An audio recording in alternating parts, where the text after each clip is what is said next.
Neues Jahr, oder? Hallo zusammen, erstmal frohes neues Jahr.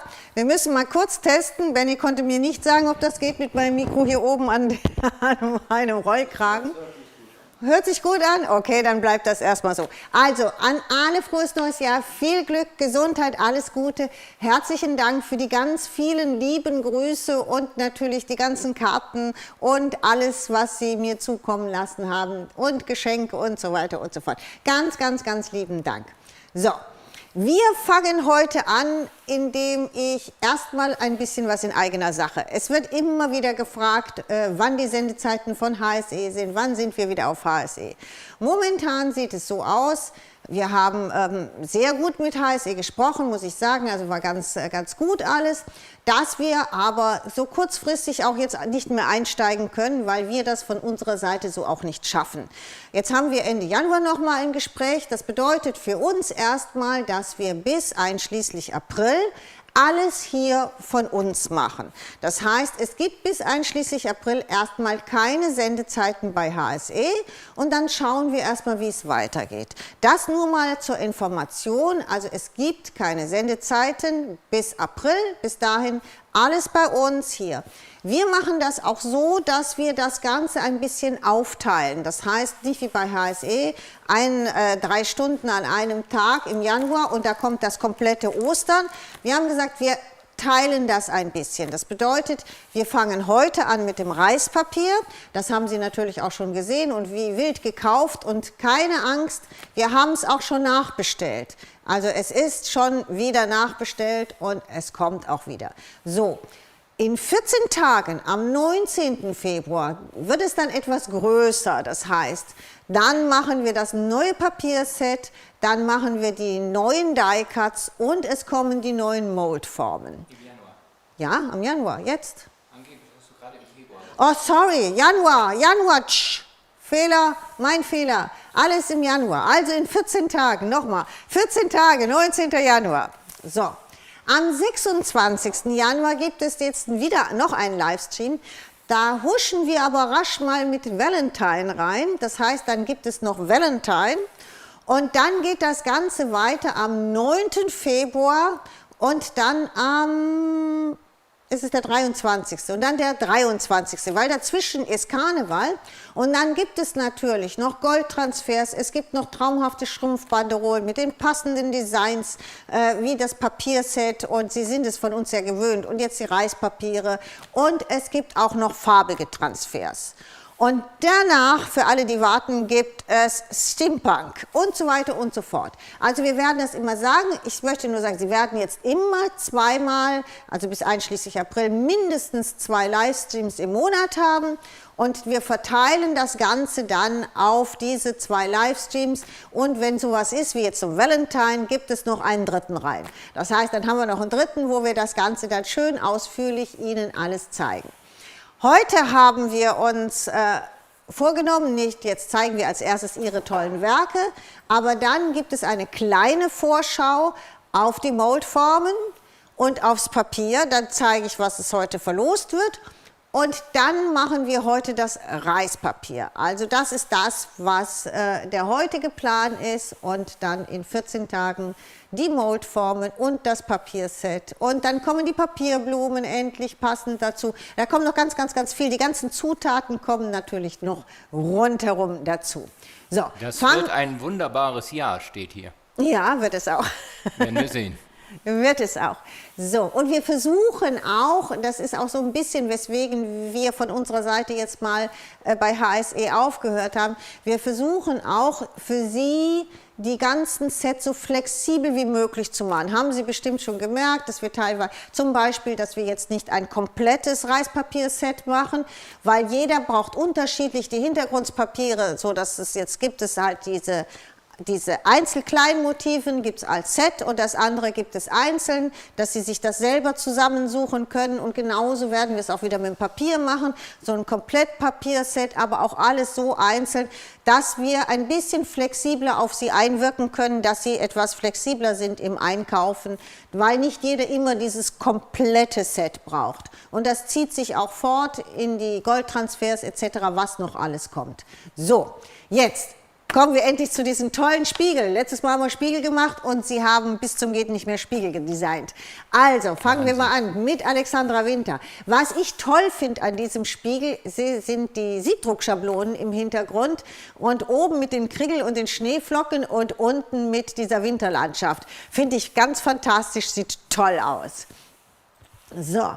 Und dann hat, sie hat ganz viel, auch Alexandra Winter hat auch sehr viele, unbedingt bei uns, wer jetzt neu ist, im www.lablanche.eu in den Blog, oben unter Mitmachen, dort sehen Sie dann diese ganzen Fotos, weil jeden, den wir hier zeigen, der hat mindestens 5, 6 andere Fotos noch hochgeladen.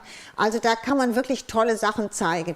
Und sie hat ihren Marktstand fotografiert. Sehr sparsam, alles da. Nein, ist ihr Marktstand Wahnsinn. zum Verkaufen. Ach so, ich das ist dachte, ihr Wahnsinn. Marktstand. Und ich finde, das hat sie toll aufgebaut, sieht super schön aus und ich hoffe, dass sie auch gut verkauft hat. Nee, richtig toll. Ich gehe davon aus. Ja, ich gehe auch davon aus, sieht toll aus einfach. So, weiter. Ja, sie hat mehrere Spiegel, glaube ich, auch drin, gell? Kann das sein? Ich bin jetzt nicht mehr sicher. Oder war es Edwin Ruther, der mehrere? Aber den finde ich auch extrem schön. So ganz edel, ganz schlicht, super schön gemacht. Ja, den Spiegel finde ich auch toll. Ich gehe mal davon aus, es ist ein Reispapier. Wir hatten mal so ein ähnliches, aber das hatten wir nicht. Aber ich gehe mal davon aus, dass es entweder Reispapier oder Decoupagepapier dahinter ist. Und da, oh Gott. Sekunde, tut mir leid. Ich muss da, Sam, kannst du mal dran, ihm sagen, dass es jetzt nicht geht? Oder, Sekunde, oder mach einen Termin, das ist der Arzt. Das ist leider ein Arzt, ich musste das lassen, tut mir schrecklich leid. So, also Frau Anna Rempel, ganz fantastisch, das heißt mit dem Spiegel, dann hat sie auch diese Kringel im Hintergrund und ich gehe mal davon aus, Reis- oder Decoupagepapier. Sieht super, super toll aus. Ja, jetzt kommt natürlich Wien, finde ich auch fantastisch, da kommen noch ganz viele andere noch, aber diese Shaderbox gefällt mir auch gut und ich habe so ein bisschen das Gefühl, dass das, weil sie innen da so diese Rolle, vielleicht war es auch so eine Art Gutschein oder so etwas, so ein Geschenk, so zum Theaterabend oder so, super schön. Ja, sie hat auch mehrere Bilder von ihrem Weihnachtsbaum drin und super schön gemacht, auch mit dieser goldenen Table Runner dadurch, sieht ganz, ganz toll aus. Ja, das ist Edwin Ruther und er hat nicht nur diesen Spiegel bei uns unter Mitmachen, sondern er hat auch noch einen zweiten Spiegel rein. Also unbedingt mal auf dem Blog gucken, beide Spiegel sind fantastisch, sieht ganz toll aus. Ja, und sie hat auch mehrere Sachen hochgeladen und das ist das alte vom letzten Jahr, glaube ich, letztes Jahr Weihnachten, Reispapier, sehr, sehr schön. Und das ist Frau Gutscha-Danker, sie hat ja immer unheimlich viel und hier hat sie auf den Platzteller und im Hintergrund sieht man dann auch die Schrumpfbanderole und die Folienblumen, da halt mit dem Decoupagepapier war das damals, diese Kiste, auch sehr, sehr schön. Also wir haben jetzt nicht mehr viele Weihnachtssachen dazugenommen, weil da gehen Sie einfach mal auf den Blog und gucken sich das an. Wir haben unendlich viele Weihnachtsbilder, aber sie sind alle toll. Ja, den Spiegel, Sie haben auch 2 Spiegel reingesetzt und den fände ich so toll, weil der halt so ein bisschen, ja in der Mitte so ein bisschen unterschiedlich eingerahmt mit den Moldformen und dann die Schriften dazwischen, also gefällt mir auch extrem gut und mit den Blumen, da sind die Hortensien und die anderen Blumen an der Wand, ganz, ganz toll. Ja, und das Tablett ebenfalls mit dem, das ist das Decoupagepapier gewesen, super, super schön. Das war eines meiner Lieblingsdecoupagepapiere, weil es ein bisschen so einen französischen Tapetenlook hat. Ja, und da auch unbedingt gucken, das so mit diesen Lichter, sie hat dann noch einen extra Kronleuchter, das sind von dem XL Lasercut Set gemacht und wie sie das Ganze da hingesetzt hat, super, super schön. Danke, und hast aufgeschrieben, Dankeschön. So, auch diesen Spiegel finde ich ganz fantastisch. Das heißt, der ist so nostalgisch, so auf alt gemacht. Ich bin jetzt nicht sicher, ob sie jetzt wirklich 6 einzelne Glasscheiben genommen hat oder ob sie einfach die Dartbordüre so da drauf gesetzt hat, als wären es 6 Glasscheiben. Auf jeden Fall super toll gemacht, auch mit den Ketten, die sie da einfach hat runterhängen lassen. Ganz toll. Und die Vase finde ich auch so schön. Und da hat sie dir oben dieses Metall, es ist Ewigkeiten her, wo wir diese Metallbordüren benutzt haben. Super, super schön, auch mit der Dose daneben. Ganz, ganz fantastisch. Das auch, und sie hat ebenfalls mehrere. Sie hat jetzt da zum Beispiel Upcycling geschrieben und genau darum geht es, dass man wirklich Gläser, die man zu Hause hat, dass man da Upcycling mitmachen kann und da unbedingt mal reingehen. Sie hat noch ganz viel, sie hat Ostereier reingesetzt und alles Mögliche noch. Also da kann man ganz viel schauen, ganz viele Ideen sich holen. Wie immer auch bei Frau Heidrich, sie hat ja eine ganz eigene Art zu basteln, extrem edel, ganz fein, also mir gefällt das jedes Mal, sie hält alles so in diesen Weißtönen, so weiß, grau, blau, braun, ganz toll und sie hat mehrere dieser Leuchter reingesetzt und wirklich ein Leuchter ist schöner wie der andere. Ja, und das ist auch mal so eine Idee, dass man mehrere Sachen von einem Thema zum Beispiel in so einen Bilderrahmen hängt. Die Idee fand ich ganz toll, dass man immer einfach diesen Bilderrahmen neu verändert. Jedes Mal, wenn man jetzt das war Harlekin, danach vielleicht mit Wien, jetzt mit Ostern. Die Idee finde ich auch toll. Also einfach mal das mal so ein bisschen gemeinsam in so einen Rahmen zu hängen. Ja, und das ist ein Holzbrett, was sie mit dem Reispapier überzogen hat, dann mit den Wassertransfers und dann das Ganze perfekt mit dem Resin ausgegossen. Sieht ganz edel aus. Und das ist ebenfalls ein Spiegel, also wenn ich es nicht gelesen hätte, wäre ich nicht drauf gekommen. Ich bin der Meinung, dass dahinter der Steampunk-Zug ist, ja, den wir mal hatten, gell? Also super schön gemacht. Ich mag ja sowieso immer, wenn in der Mitte da noch so Reispapier oder so zu sehen ist, wenn das so ein Gesamtbild ist, sieht toll aus. Ja, und das ist natürlich wieder vom Allerfeinsten, gell? Ja, wie sagt man, Patisserie, gell? Sie schreibt Backstube, aber ist eigentlich so alle mit Croissants, mit Kuchen, mit Brot und ganz, ganz toll. Was mich jetzt interessieren würde, ich kann es jetzt nicht erkennen, ob das gelaserte Elemente sind oder ob das wirklich gemacht ist. Mit, sag ich jetzt mal, die sind 3D. Ist gemacht, gell, ja, oder? Klar. Ja, ja. Also wenn man das jetzt aus Hati oder das gemacht hat, Hochachtung, sensationell, ganz toll. So, das war's. Und was wir jetzt als erstes machen, wir haben nämlich jetzt eine kleine Vorschau für Sie vorbereitet von unseren Moldformen. Da haben wir natürlich schon ein bisschen gebastelt und was man hier sieht, ist jetzt diese Moldform, wo die Gänse und die kleinen Gänseküken hinterher marschieren. Da gibt es hier eine zweite Moldform, wir zeigen sie gleich mit den Glockenblumen, da sieht man sie ganz toll mit den Schleifen und dann wird es noch eine Mold geben, wo so Schilder sind und das jetzt, da oben sieht man sie, die man dann mit Sprüchen, da gibt es auch feste Sprüche für, reintun kann und das Ganze dann nochmal mit Resin ausgießen. Das sieht ganz, ganz edel aus. So, hier haben wir nochmal die Glockenblumen in den Rahmen auf den Styroporeiern.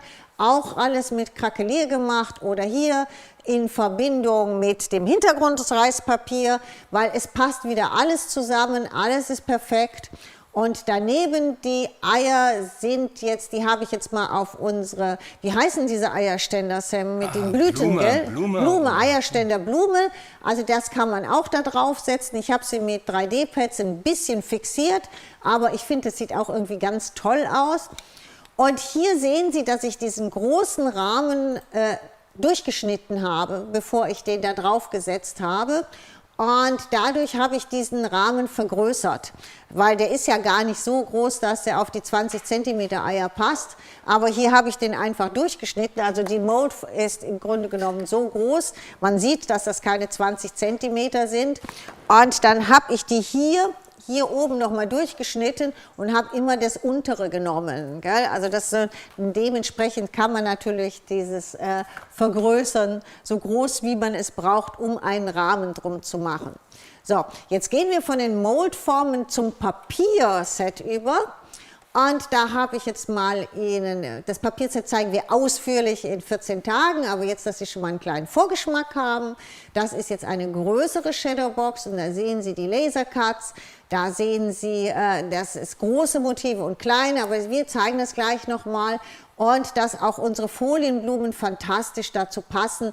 Also ist ein ganz, ganz edles Set, sieht fantastisch aus und ich mag auch diese Farbkombination. Daneben haben wir dann nochmal ein kleineres Ei mit den Moldformen und dann kommen unsere Shadowboxen.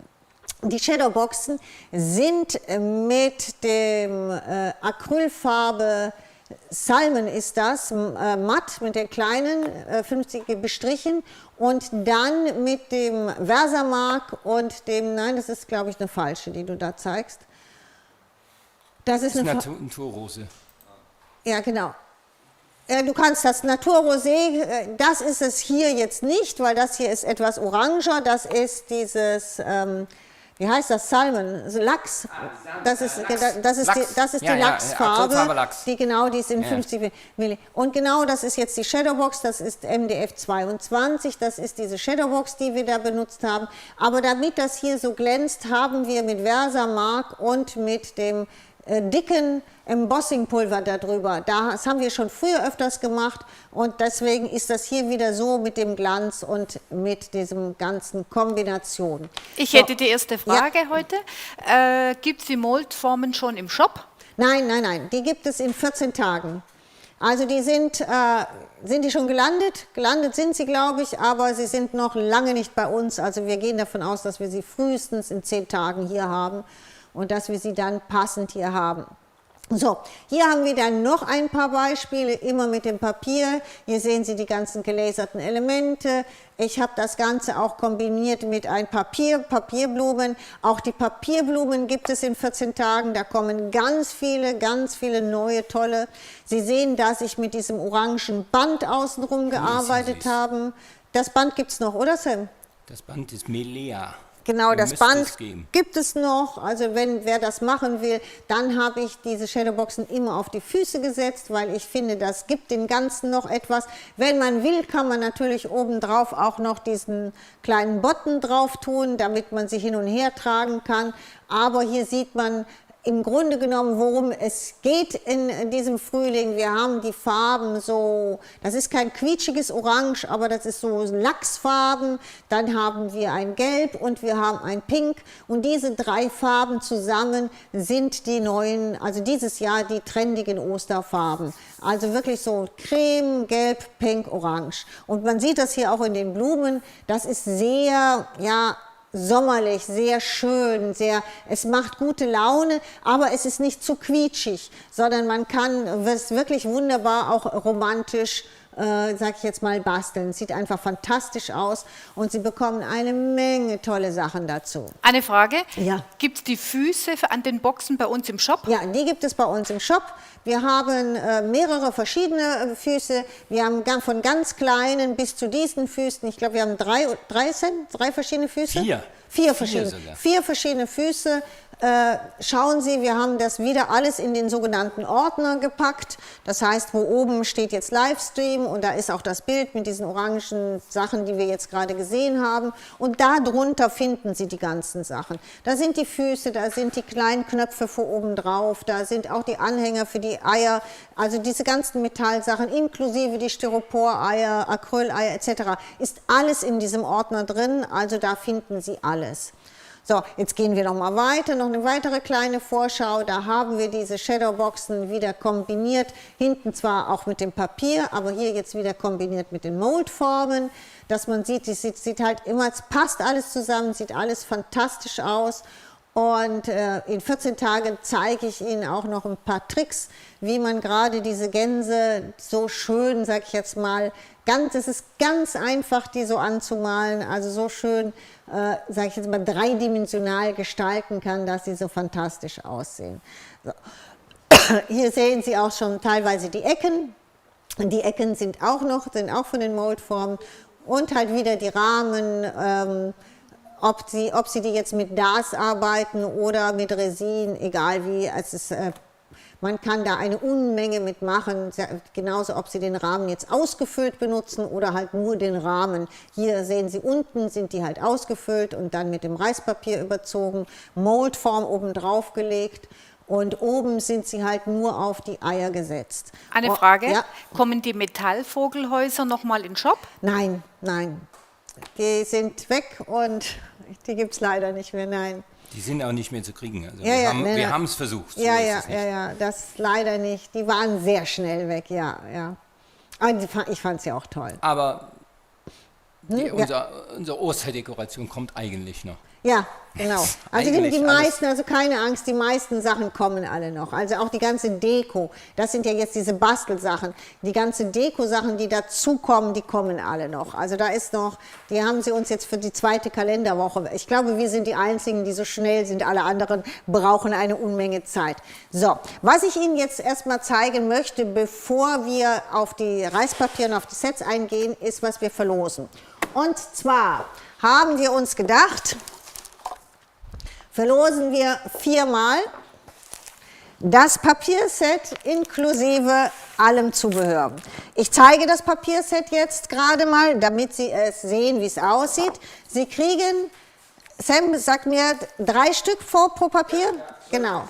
Genau, wir verlosen das jetzt, das heißt, jetzt sind diese Papiere mal 3, fangen wir damit an, 4-mal gibt es das, also einmal, das ist das erste Papier, dann das zweite. Sie sehen, dass das so gehalten ist, dass man das wirklich auch das ganze Jahr zeigen kann. Das ist jetzt nicht so, dass man sagt, nein, das geht nur für Ostern. Das ist also wirklich etwas, was sehr klassisch auch ist. So, das ist das zweite Papier. Ja gut, hier sind jetzt mal ein paar Ostereier, aber sonst ist es wirklich sehr schön klassisch gehalten. Dritte Papier und jetzt noch das. Vierte Papier mit natürlich wieder dem Hintergrundpapier. Wir haben überall tolle Sprüche unten drunter gesetzt. Also diese 4 Papiere mal 3, das sind insgesamt 12 Stück. Dann bekommen Sie, jetzt zeigen wir erstmal gerade die Abschnitte. Da haben wir Hasen, auch die kommen natürlich, oh, da, zack, zack, zack, die kommen natürlich mal 3. Also so, meine Güte, was habe ich denn heute? Falaritis, gell? So, dann so und wieder die Rückseite mit Hasen, Gänse etc. Hier haben wir die tollen Rahmen und ich liebe diese kleinen Mädchen, die sehen einfach zu süß aus. Das sind die gleichen, die wir auch auf dem Reispapier haben. Und dann hier diese ganzen Teile nochmal. Ja, jetzt geht der Sam näher dran. Vielen Dank, dass man das jetzt hier nochmal so ein bisschen sehen kann. Auch diese Tags gibt es mal 3, also auch nochmal 12 Tags. Und jetzt gehen wir weiter. Sie bekommen 2-mal. Ich sage Ihnen aber direkt, wenn es die in 14 Tagen gibt, sich unbedingt noch mehr von den Lasercuts zu besorgen, weil ich habe gemerkt, man kann nicht genug davon haben, man braucht sie alle.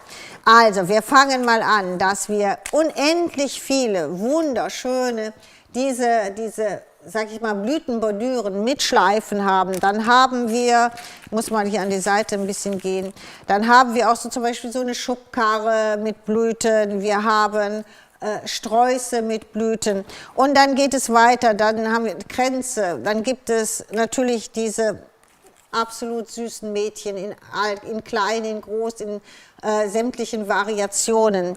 Dann gibt es Hasen, sage ich jetzt mal, in allen möglichen Variationen, mit Blumen, ohne Blumen, springend und so weiter und so fort.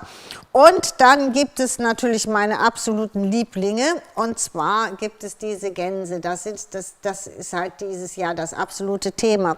Und wir haben die Gänse ebenfalls in mehreren Größen. Und das Schöne daran, wir haben ihnen natürlich auch die Kleinen dazu getan. Das heißt, die dann hinterher laufen, gell? Dass man, sind unscharf, ich warte. Deine Hand davor tun. Meine Hand? Ja, nee, dahinter. Meine Hand dahinter. Genau. Ja, so, genau. Also wir haben auch diese Kleinen dabei, jetzt kann ich nicht, die Kleinen, die dann hinterher laufen. Das heißt, da ist eine ganz Menge Potenzial drin, super zu basteln, also wunderschöne Sachen zu machen. Die gibt es zweimal, dann geht es weiter, dann kriegen Sie noch die sogenannten Die-Cuts. Das sind wieder die Faltschachteln. Diesmal sind nur 5 Faltschachteln drin. Wir haben jetzt hier nur 2 unterschiedliche mit noch da. Also 5 Faltschachteln, wo Sie Eier reintun können. Aber es gibt dann noch diese fantastischen Tags. So, die muss ich jetzt mal hier mal gerade klopfen, weil die sind alle bis wirklich detailliert. Schauen Sie mal, wie toll. Hier oben detailliert ausgelasert. Das heißt, Sie haben nicht nur die tollen Tags, und das finde ich jetzt gerade das Schöne, wenn man jetzt möchte, kann man das jetzt natürlich super miteinander kombinieren. Gell? Das sieht einfach fantastisch aus. Und da gibt es ganz viele unterschiedliche. Und jetzt auch hier immer die Löcher, das ist immer alles so gemacht, dass das, gucken Sie, also jedes Ding ist anders. Jede Kordel, die da oben hängt, ist anders. Überall ist ein anderes Bild drauf. Sie sehen sensationell aus. Also wo die gekommen sind, dachte ich, boah, Wahnsinn, das gibt's doch gar nicht. Die sind wirklich toll. Auch hier die mit dem groß, da müssen wir ein bisschen mal klopfen, bis das alles raus ist. Gucken Sie sich die mal an. Also ich meine, ich bin nicht ganz sicher, ich meine 19 oder 18 dieser Tags und 5 oder 6 von den Kisten. Das kriegen Sie 4-mal, verlosen wir. Und in 14 Tagen können Sie das dann auch bei uns käuflich erwerben. Jetzt, die gewonnen oder die gewinnen, die haben das Glück, das Papier 14 Tage vorher zu kriegen. Das sind die Teile, die wir gerade noch da haben. Mehr haben wir leider nicht da. Sonst hätten wir es heute zum Verkauf angeboten. Aber ich gehe mal davon aus, dass der Run riesig wird da drauf. Und da müssen wir warten, bis die komplette Ware da ist. So, eine Frage, ja. Eine mehrfache Frage. Wird es mal wieder Amphoren geben? Amphoren? Was für Amphoren? Ja. Also kleine, doch. Ein paar haben wir. Welche jetzt? Die Mini-Amphoren oder jetzt wirklich? Mini-Amphoren haben wir sowieso im Shop, Ja, also haben wir gehe doch, ich nicht davon. meine Ich denke mal, diese Deko-Amphoren, wo man die Eier und so reintun kann, wir haben gekauft, eine kleine Menge. Die Also das, was Metall ging. oder war Ja, die ja, Metall. So Metall. kleine Wir Metall. haben ja, schwer zu bekommen, aber ein paar haben wir bekommen. Ja, Metallamphoren kommen. Also wenn das die Frage war, wo man oben die Kränze drauf tun kann und dann die Eier draufsetzen kann. Also da haben wir extra versucht, passende zu kriegen. So, jetzt haben wir hier mal ein Triptychon gemacht in der Kombination mit dem Hintergrund Reispapier und natürlich mit den Molds, aber dass man einfach mal so sieht, wie man alles später miteinander kombinieren kann. Und dann gehen wir jetzt weiter zum reinen Reispapier, also rein auch nicht, ich habe eigentlich immer den Rahmen benutzt. Ja, hier, das sind die Vogelkäfige, die wissen wir, die sind ausverkauft. Aber jetzt geht es weiter, genau, jetzt geht es weiter zum Reispapier.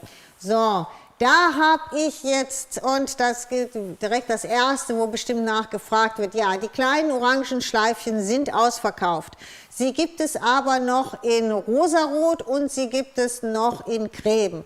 Also wer sie jetzt nicht mehr in diesem Orange bekommt, das rosarot passt genauso, weil dieses Rosé auch in dem Hintergrund drin ist und auch das Creme passt.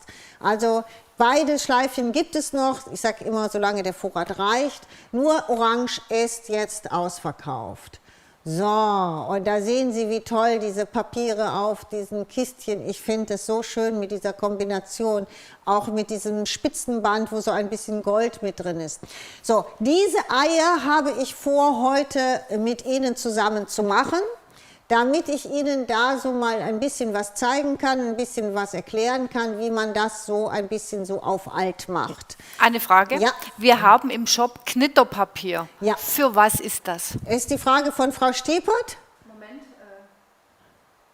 Wo ist da jetzt die Frage? So schnell? Nee. Ich hatte gedacht, ja, weil, nein, unter anderem, ich habe heute die Sachen zusammengepackt, unter anderem hatte Frau Stiepert dieses Papier gekauft und da dachte ich, garantiert kommt heute Abend die Frage, was macht man damit? Geben Sie mir bitte Zeit, Ich habe heute kein Beispiel dafür. Ich werde da aber was für zeigen. Ich will es jetzt nur nicht heute machen, weil sonst dann kommen wir nicht mehr zum Reispapier. Gell? Also geben Sie mir Zeit. Wenn Sie selber nicht weiterkommen, legen Sie es ein bisschen zur Seite. Jeder, der es gekauft hat, da kommt was dazu. Wenn ich es nicht in 14 Tagen zeige, gibt es ein Video. Ja, also da kommt was zu. Nur wenn ich das jetzt mache, dauert es alles zu lang. Wir haben es freigeschaltet, weil wir gesagt haben, wenn ich es dann danach freischalte, dann heißt es ja, wir müssen nochmal dazwischen bestellen. Dann haben wir gesagt, nee, schalten wir jetzt frei. Dann ist es halt mehr oder weniger jetzt bestellen und in 14 Tagen und man muss nicht immer wieder neu bestellen. So, jetzt geht es weiter. Jetzt haben wir dann nochmal die Rahmen. Dann sieht man auch jetzt wunderbar nochmal die Ecken von den Molds und halt die Hintergründe. Ich mag einfach diese Streifenhintergründe, weil man die so viel benutzen kann. Ach, jetzt haben wir das Reispapier gar nicht gezeigt. Hier auf dem Ei sieht man auch wieder das Reispapier, da ist aber dann außenrum gemalt. Ja, hier sind die kleinen Motive, perfekt auf den Rahmen gesetzt, mit den Strassbändern. Wir haben ja jetzt das Perlenband in Gold wieder. Die Strass in Gold sind gekommen. Sam, sind die nicht auch eine andere Größe? Die sind doch jetzt... Ja, die sind, glaube ich, 2 Meter statt 1,5. Also das ist diese Klassiklinie. Okay. Die ein bisschen günstiger ist. Man hört dich aber, gell? Ich muss das jetzt nicht wiederholen, glaube ich. Gell? So, hier, das ist auch das Reispapier und hier haben wir außenrum jetzt gemalt. Das heißt, sonst haben wir ja gemalt und haben den Rahmen gesetzt, aber das ist eines dieser größeren Motive. Und das passt so drauf, dass man dann... Es glänzt ein bisschen durch den Craquellack, da ist also dieser Feinlein-Craquellack drauf, der glänzt sehr mit den Scheinwerfern, sodass man manchmal diese Motive gar nicht so toll sieht. Aber ich zeige die Motive gleich nochmal ausführlich. Ja, hier haben wir dann wieder die Mold, einfach nur mal als Rahmen. Und da habe ich meistens die kleinen Perlen genommen, weil die fand ich einfach toll dazu, die da reinzusetzen. Die Perlenkette. Ja, dieses Perlenband. Ja, die ist schön. Ja, Eine Frage, wird es die eckigen Boxen auch mal wieder geben? Sam? Noch haben wir keine in der Pipeline. Es ist schwierig im Moment. Ja, das ist... wenn wir welche finden, setzen wir die auf jeden Fall rein. Ja, noch haben wir keine. Wir haben selbst die letzten haben wir über einen Zwischenhändler gekauft, weil wir keine bekommen haben. Aber wir müssen mal schauen. Vielleicht finden wir wieder welche.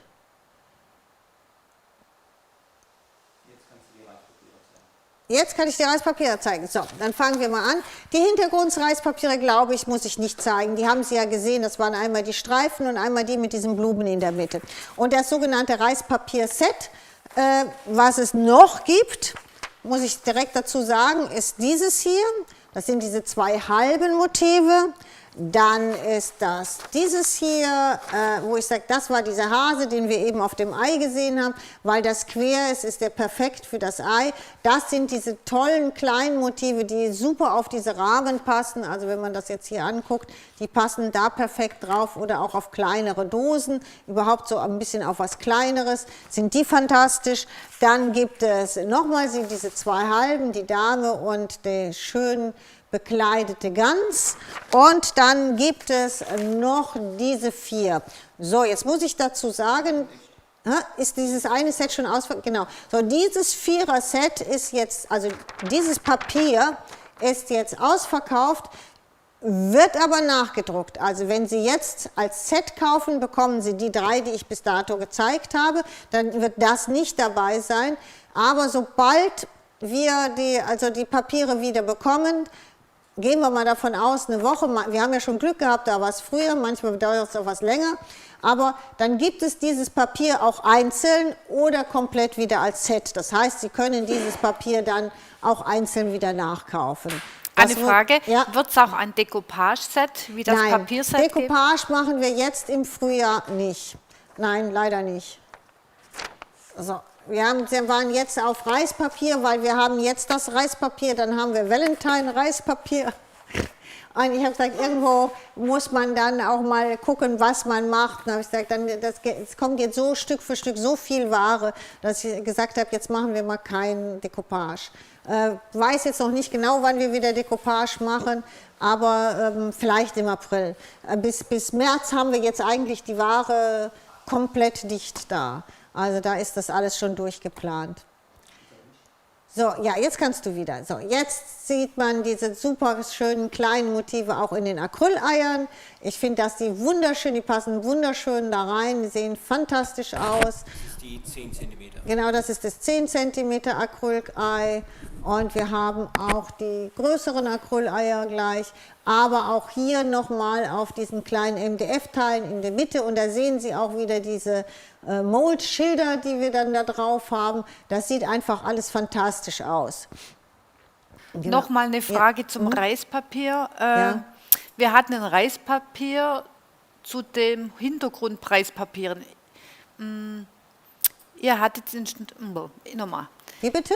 Ich habe eine Frage zu dem Hintergrundreispapier. Ja. Ihr hattet im Shop noch ein drittes, die Nummer 7, glaube ich, schreibt die Kundin. Das war schon direkt weg. Gibt es das nochmal?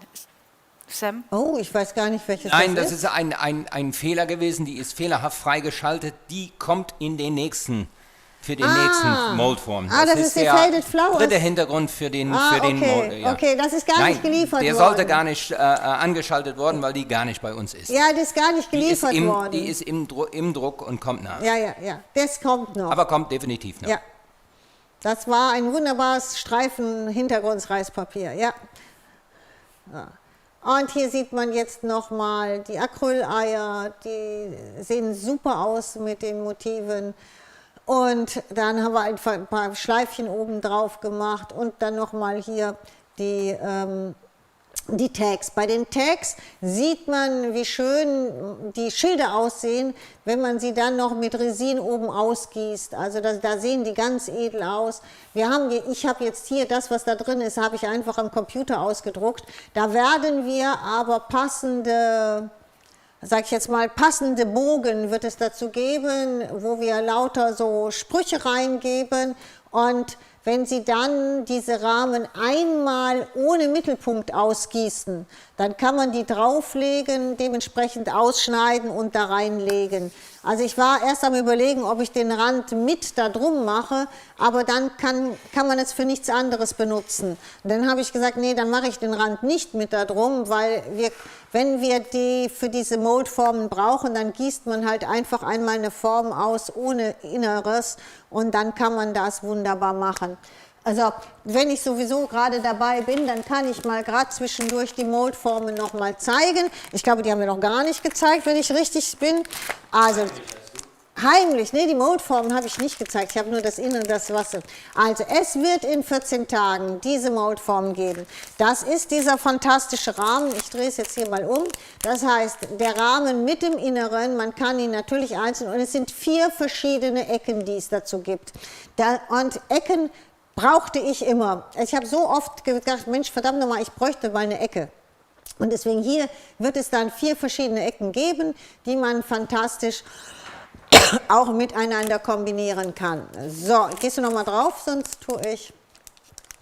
Okay, weil den Rahmen haben wir jetzt eigentlich oft genug gesehen. Gell? So, aber da kann man die Ecken dann auch noch mal ein bisschen besser sehen. Also gibt es noch 4 verschiedene Ecken dazu. So, das ist die eine Moldform, die es gibt. Dann kommen wir zu diesen Schildern. Und hier können Sie das relativ gut sehen. Die sind ziemlich tief und das ist jetzt auch mal nicht gewölbt, sondern es ist extra gerade. Das ist dafür gemacht, damit man tatsächlich in diese Schilder zum Beispiel Rub-Ons reintun kann oder auch jetzt ein ganzes Papier perfekt reinkleben kann, ohne dass da eine Falte ist und dass man es ausgießen kann. Kannst du mir gerade mal einen Gefallen tun, Sam? Ich könnte aber den Rahmen ohne das. Ja, kannst du mir mal die Glasflaschen, wo die drauf sind, draußen, einfach direkt hinter der Tür. Ja, so. Weil dadurch, dass die so gerade sind, ist das einfach perfekt. Ich hatte noch einen anderen Gedanken, den man auch machen kann damit. Wenn wir die vorführen, werde ich das zeigen. Und zwar, wenn man die mit DAS macht, könnte man, wenn man unsere Schriften stempelt, könnte man auch einfach den Schriftenstempel hier einmal reindrücken in das DAS und dann hätte man das ja ebenfalls wie ein Relief. So, das heißt, wenn man sie jetzt krumm macht, gell, da sehen sie so aus, wie hier mit der Steife. Und da sieht man aber diesen Abstand, dass sie doch recht hoch sind, dass man hier wirklich eine Möglichkeit hat, das toll auszugießen, auch wenn das Papier drin ist. So, und hier habe ich jetzt auch einfach mal was ausgedruckt. Das heißt, hier sind sie ausgegossen und dann kann man Sprüche reintun und dann hier so schön einfach ausgießen mit dem klaren Resin. So. Und dass man hier nochmal ein bisschen sieht, das sind unterschiedliche Größen, weil ich habe ständig Schilder gebraucht und alle Rahmen sind immer hochkant und nie breit.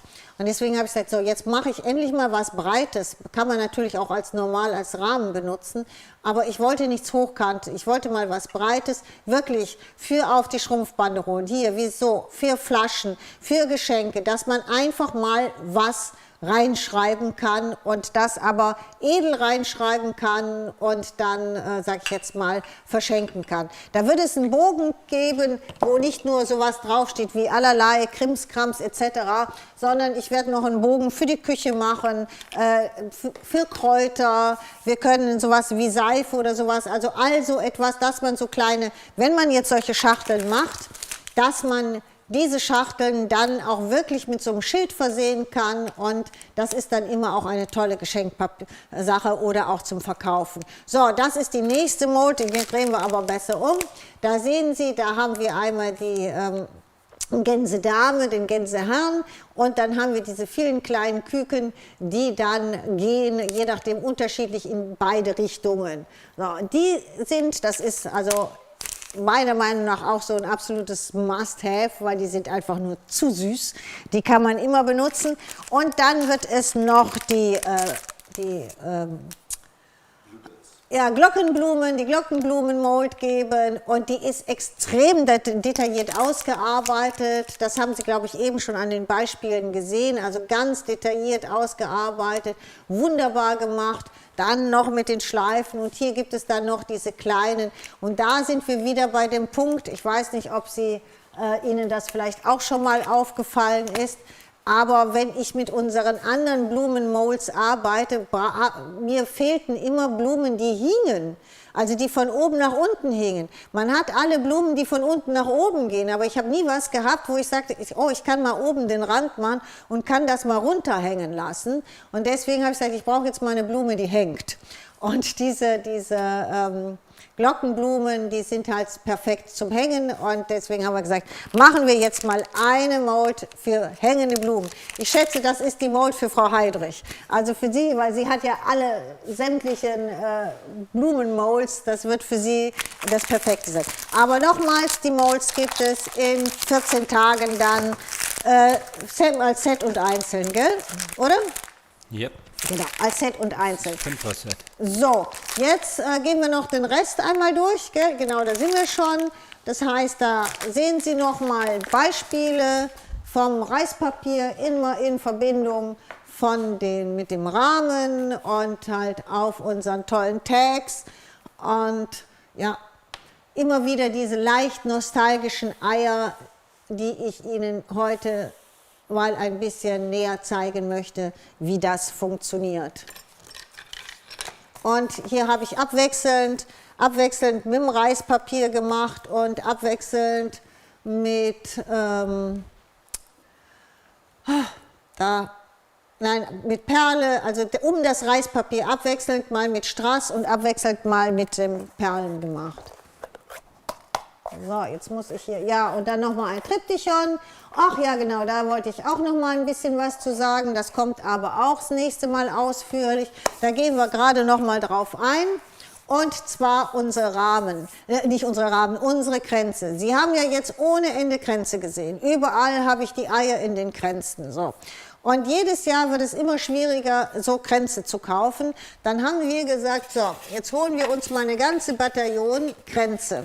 Und zwar haben wir wirklich jetzt alles Mögliche, von komplett runden Kränzen in Styropor bis über halbe, also flache. Wir bieten Ihnen an diese kleinen runden, wir bieten Ihnen aber auch an diese halben, das heißt diese flachen. Diese flachen sind natürlich prädestiniert, um sie auf jetzt diese Layouts zu geben. Dann bieten wir Ihnen noch verschiedene Größen an. Das heißt 12,5, 15, 17 und 18. Immer entweder in halb oder in komplett rund. Also wir haben Ihnen versucht, jetzt mehr oder weniger alle möglichen Variationen anzubieten.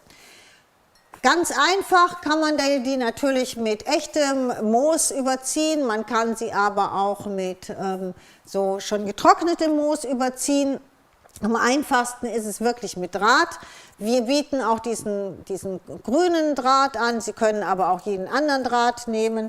Was wir aber gemacht haben, oder was ich aber gemacht habe, gib mir mal bitte diesen kleinen Kranz, der unten liegt, weil ich das Problem mit dem echten Moos habe, dass das, ja, dreckig hört sich jetzt blöd an, aber mit der Zeit, fällt da ganz viel dieses Moos runter, was trocken ist.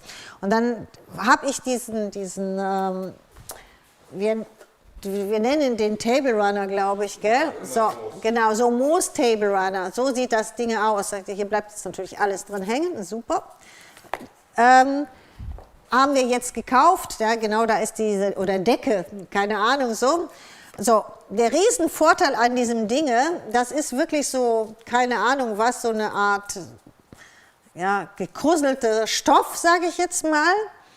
Und wenn man da kleine Dreiecke schneidet, also das Ganze, man kann da auch einfach sowas runterholen, muss man wirklich sagen, so. Das habe ich immer unten in die Shadowboxen reingegeben, gell? Wenn ich die Shadowboxen, die Sie eben gesehen haben, wenn ich da so ein bisschen was brauchte, habe ich das reingegeben. Der Vorteil bei dem ist, das ist ein sehr schönes Grün. Das heißt, das ist jetzt kein so ein matschiges, quietschiges Grün, sondern das ist ein sehr schönes Grün, was sich total toll anpasst. So. Und das ist jetzt so ein kleiner Kranz gemacht aus diesem hier. Jetzt, ich habe extra hier mal so einen Faden weggemacht. Da können Sie wirklich relativ nah dran gehen, erkennen Sie das nicht, dass das kein echtes Moos ist. Das finde ich, das ist so toll gemacht, gerade wenn man so ein paar Blümchen, ich hole Ihnen mal einen echten daneben. Ich nehme den mal gerade hier. Eine kurze Frage, weil Ja. du gerade beim Triptychon stehst. Die Blumen hinter dem Triptychon, kann man die bei uns kaufen? Wir kriegen ganz viele Blumen, zweite Kalenderwoche.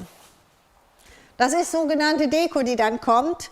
Da kriegen wir ganz viele. Gell? Also da kommt ganz viele Blumen. Ja, ja, Sie meinte in der Vase, gell? Ja, ja, ja. Nein. Sam, auch wir von kriegen Dings, ja, ohne ja, ja. Ende schöne wunderschöne Blumen, Dekoblumen, ohne Ende. Stimmt. Hat der Herr schon wieder vergessen. So, Ja, ja. schauen Sie mal diese Farben an. Ja, das hier ist ein echter Mooskranz, das hier ist dieser Mooskranz aus diesem, sag ich jetzt mal, Table Runner gemacht. Die Farbe ist wirklich perfekt. Das heißt, man kann das super damit machen. Ganz einfach gemacht ist das Ganze dann, indem man diesen Runner zerschneidet und da kriegt man unendlich viel von, sage ich direkt. Also das ist jetzt nichts, was man mal so eben nur ein, zwei kleine Kränze machen kann. Und was ich immer gemacht habe, ich habe mir erst einen Streifen abgeschnitten und dann ein Dreieck. So, und wenn man jetzt, sage ich jetzt mal, den kleinen nimmt, dann nehmen Sie das Dreieck, immer die Spitze hier rein und das andere hier außen rum. So. Sieht man das jetzt? Ich weiß nicht, doch, du bist jetzt gut drauf, gell? So, genau. So, ich zeige nochmal das Dreieck. So, ein Dreieck, eine Spitze hier unten in die Mitte und die breitere Stelle nach außen. Und dann brauchen Sie jetzt für so einen kleinen Kranz, brauchen Sie 4 Dreiecke. Und das Einzige, was Sie machen, ist, Sie umwickeln das Ganze dann mit dem Draht und dadurch hält das. Also Sie brauchen 4 Dreiecke und bei den größeren dementsprechend halt mehr.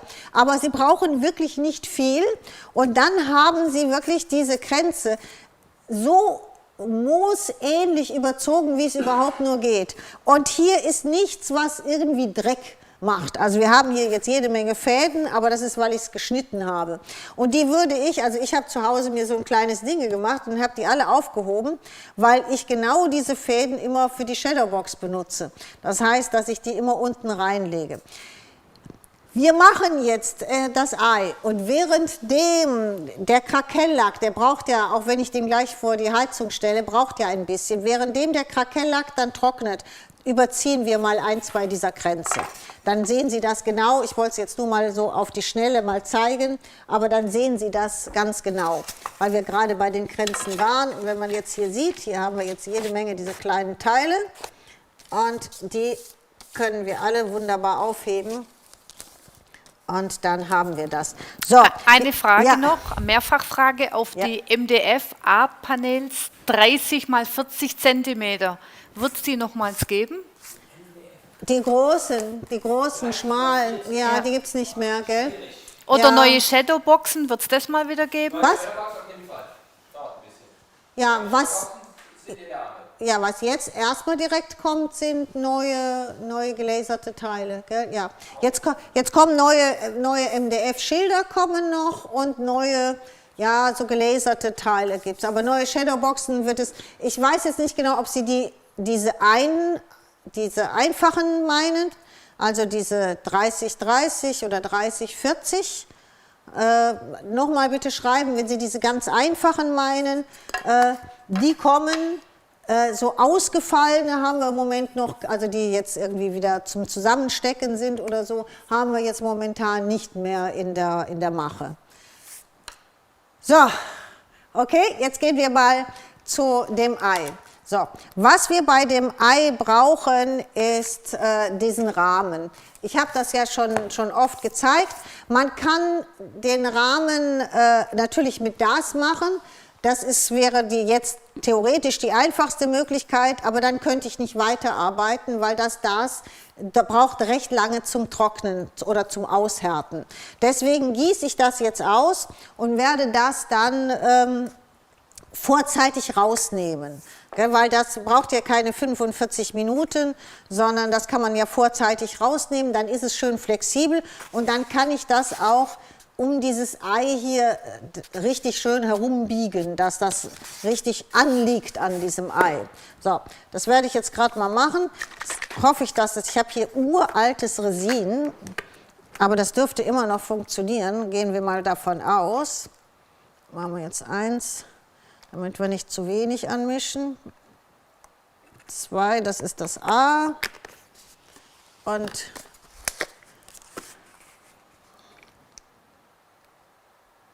ist das auch wirklich B? Steht da B drauf? Ja, B. Ich habe jetzt gar nicht geguckt, weil bei mir ist das manchmal so gelb, wenn ich das zu Hause habe, das B. Man soll ja B immer mehr reintun, deswegen ich mache das so, dass ich hinterher nochmal einen Spritzer reinmache, weil ich ja 2 gleiche, oh, hier steht Mischfelsen ist 1:1, dann hat sich das geändert, da merkt man mal, da habe ich nie drüber gelesen, ist egal. Das ist der Härter, den Härter kann man ruhig etwas mehr reintun. Eine Frage, ja. Es wird mehrfach gefragt, ob das Moos nochmal kommt. Ach, die ist das Moosmatte, ausverkauft? ja, anscheinend. Ja, wir versuchen das. Ich wollte auch die kleinen Schleifchen noch mal versuchen zu kriegen. Wir werden da morgen mal anrufen, vielleicht kriegen wir das noch mal. Weil das ist wirklich toll. Wir versuchen das. Vielleicht kriegen wir dann auch die kleinen Schleifchen noch mal, weil ich gehe davon aus, dass das wird das nächste sein, was ausverkauft ist. Weil die kleinen Schleifchen sind auch einfach toll. So, ich gieße das jetzt hier ein bisschen weiter weg aus, dann muss ich das nicht hinten jetzt rübertragen, dass es da hier liegen bleiben kann. Deswegen kann man das jetzt gerade mal nicht sehen. So.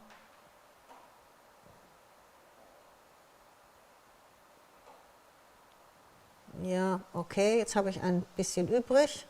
Dann machen wir gerade noch die Ecken. Nichts verkommen lassen, oder? Kann man dann mit dem Rest. Habe ich noch was übrig? Na, das müssen wir jetzt verkommen lassen. Egal. Dann wollen wir das gerade hier rein. So, und jetzt geht's los. Damit diese Eier oder auch, das gleiche habe ich auch auf den Vogelkäfigen gemacht, damit die einen so ein bisschen älteren Effekt kriegen und auch so ein bisschen, wir wollen immer, dass es hier ein bisschen dunkler ist und hier ein bisschen hell und hier ein bisschen dunkler. Das würden wir nicht hinbekommen, wenn wir jetzt wir arbeiten jetzt mit dem Lasurgel Walnuss, wenn wir mit dem Lasurgel Walnuss normal arbeiten würden, dann würden wir das ja alles anmalen und dann würden wir das wegwischen und dann hätte man so einen allgemeinen antiken Touch, aber man hätte nicht diese Streifen hier so dunkel. So, um diese Streifen so dunkel zu machen, mache ich Folgendes. Das heißt, ich gehe jetzt hier rein und dafür brauche ich so einen Haarpinsel. Und ich gehe jetzt hier an der Seite entlang erstmal. Ich bin jetzt also mit diesem Haarpinsel in das Lasurgel reingegangen und gehe jetzt hier an der Seite. Jetzt gehe ich ins Wasser und mal mehr oder weniger den Rest dieses Angemalten aus und kann jetzt hier, wie man sieht, ein bisschen, und hier habe ich ein Tuch, wo ich das abstreife, ein bisschen dieses Braun wieder wegnehmen, sodass ich nur einen braunen Streifen hier habe. Jetzt muss ich, glaube ich, mal ein bisschen tiefer gehen, damit Sie das noch ein bisschen besser sehen. Oder? Ja, genau, so kann man. So, wenn ich jetzt die andere Seite, mache ich genau das Gleiche noch einmal. Das heißt, ich gehe wieder mit meinem Haarpinsel in die Walnusslasur rein, habe ja jetzt hier schön noch nass, gell? Und gehe jetzt hier einfach hier an diesem Rand entlang, kann da auch nochmal reingehen, weil ich es sehr dunkel haben will, und wieder an dem Rand entlang. So. Und jetzt gehe ich wieder ins Wasser und jetzt nehme ich mir das Braun hier wieder weg. Sehen Sie das? Jetzt habe ich wunderbar, zwar hier auch ein bisschen von dem Lasurgel, habe aber die Ecken ganz toll verschwommen braun. Und das setze ich jetzt fort. Das heißt, ich gehe jetzt nach hier, mache genau das Gleiche noch einmal, immer wieder rein in die Lasur und dann hier an dem Rand entlang. Wenn mir das zu wenig ist, gehe ich halt wieder hier hin und jetzt ist mir das gerade mal ein bisschen zu wenig, weil es, schätze ich mal, zu nass war. So, aber jetzt geht das. So, einmal hier rum. Jetzt male ich wieder mehr oder weniger mit Wasser. Wir brauchen immer das Wasser hier drauf. Hier so an. Und jetzt nehme ich mir das hier, sehen Sie, wieder weg. Ich nehme das mit meinem Pinsel wieder weg, dass ich wirklich nur hier am Rand das Dunkle habe. Ja, so. Jetzt habe ich hier auch einen schönen dunklen Rand. Muss man ein bisschen aufpassen, wieder rumdrehen. Ich muss mir das gleich mal anfüllen, weil sonst weiß ich nicht mehr wohin mit meinen Fingern. So, jetzt hier wieder dunkel.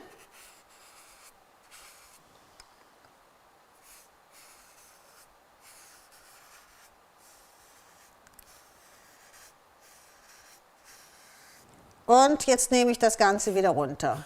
Und beim Runternehmen, sehen Sie auch, schiebe ich mir mehr oder weniger dieses Braun auch noch mehr in Richtung dieses Schlitzes. Gell?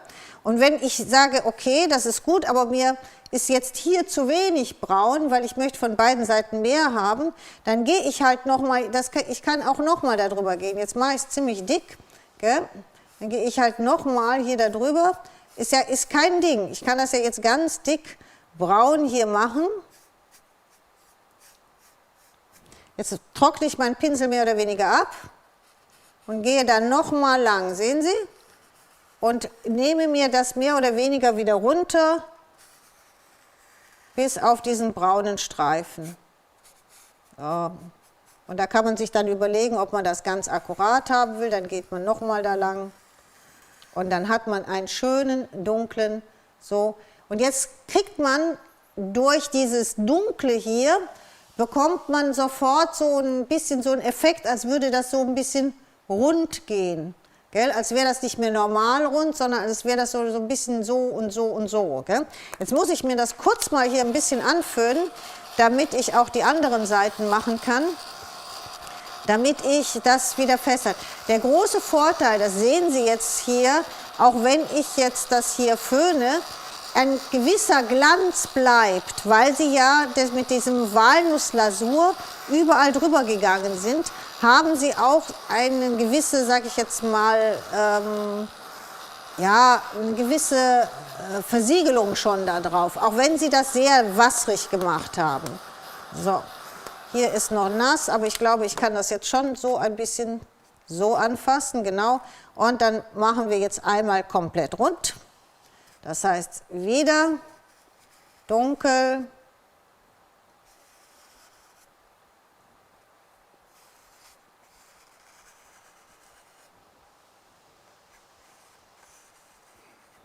so, jetzt ein bisschen mehr Wasser hier, das bin immer komplett anmalen, weil sonst sieht man es, gell? Sonst sieht man, wo man mit dem Pinsel war. Deswegen immer einmal komplett anmalen und jetzt nehmen wir uns das wieder bis auf diesen Rand hier runter. So, und gehen hier auch wieder lang, nehmen uns das mehr oder weniger alles ein bisschen runter. Haben hier das schön dunkel. Jetzt muss ich schauen, wie ich das wieder angefasst kriege. So, und jetzt wieder dunkel hier. Wenn wir im März ist es, glaube ich, gell? Wenn wir im März Steampunk machen, werden wir ganz tolle Heißluftballone in dieser Art machen. So, jetzt ziehen wir es wieder runter. Jetzt haben wir hier das Braun, schieben das mehr oder weniger in die Ecke. Und so. Und jetzt sieht man schon, das Ei sieht sofort ganz anders aus, gell? Wenn man das so auf dieses auf alt gemacht hat. So, jetzt muss ich mal schauen, wie kriege ich das jetzt wieder festgehalten. Ja, so, geht das? Wird kompliziert. Zu Hause macht man das mehr in Etappen. So. Ach Gott. Ich muss mal was ausprobieren. Vielleicht ist das Ei ja noch gar nicht zusammengeklebt. Dann hätte ich einen riesen Vorteil. Das habe ich gar nicht geguckt. Ich habe uns Marina das heute anmalen lassen. Aber wenn sie es noch nicht zusammengeklebt hat, dann kann ich es ja hinlegen. Das wäre natürlich noch ein Vorteil. So, und jetzt immer wieder das Gleiche. Runternehmen mit dem Pinsel die Farbe, mehr oder weniger. Wir schieben die in der Ecke, runternehmen, immer in der Mitte gucken, dass so wenig wie möglich ist.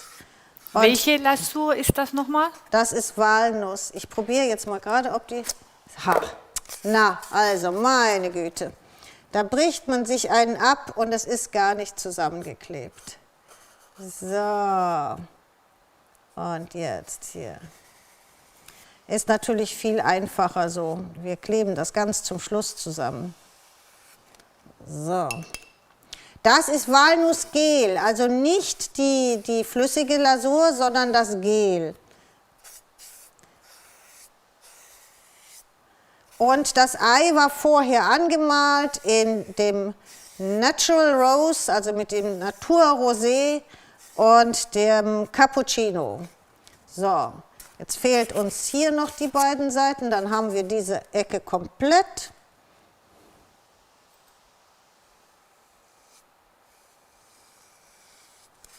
Ein bisschen brauner. Ich kann Ihnen auch sagen, dass das irgendwie total schön beruhigt, wenn man das macht. So, hier wäre jetzt der nächste fällig, den mache ich jetzt auch gleich. Ich muss jetzt hier erstmal mit Wasser wieder drüber gehen. Und jetzt gehe ich nochmal hier wieder an der Seite, schiebe das Braune alles zur Ecke dazu. Und hier muss wieder weggemacht werden. Und jetzt gehen wir in diese Seite. Wie kann ich jetzt anfassen? So, versuchen wir es. So. So. Und jetzt haben wir hier wieder das Dunkle. Nein, ich muss das erst zu Ende machen. Und dann mache ich Kakell drauf und dann kommt das. So, das ist jetzt perfekt. Einmal rund. Das könntest du jetzt versuchen. Ja, da rein, da. Ja. So, und hier haben wir nur noch diese Seite. die wir machen müssen. Und dann tun wir das.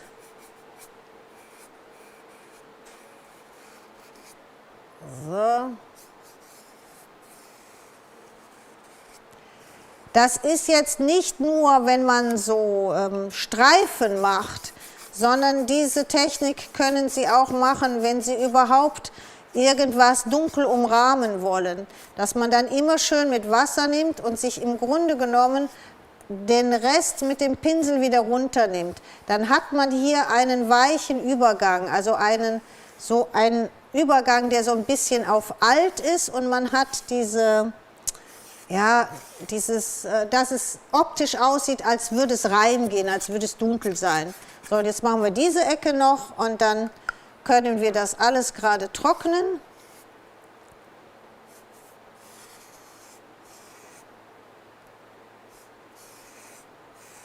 So, was Sie dafür aber brauchen, ist so ein Haarpinsel. Das geht nicht mit so einem breiten Pinsel. Ja, das ist so diese, ja, wie sagt man da, wie man früher in der Schule hatte, gell? Mehr oder weniger diese Aquarellpinsel. Eine Frage, muss das Ei vor dem Bemalen grundiert werden? Nein, habe ich jetzt hier nicht gemacht und es gibt auch einen ganz bestimmten Grund. Das heißt, wir haben ja jetzt hier Farbe drauf. Sam, du kannst das andere auch gerade mit trocknen, weil ich muss ja alles zusammen lackieren. Ist das schon trocken zum Lackieren? Ich kann es aber fast. Ja, ich mache den Rest mit dem Föhn.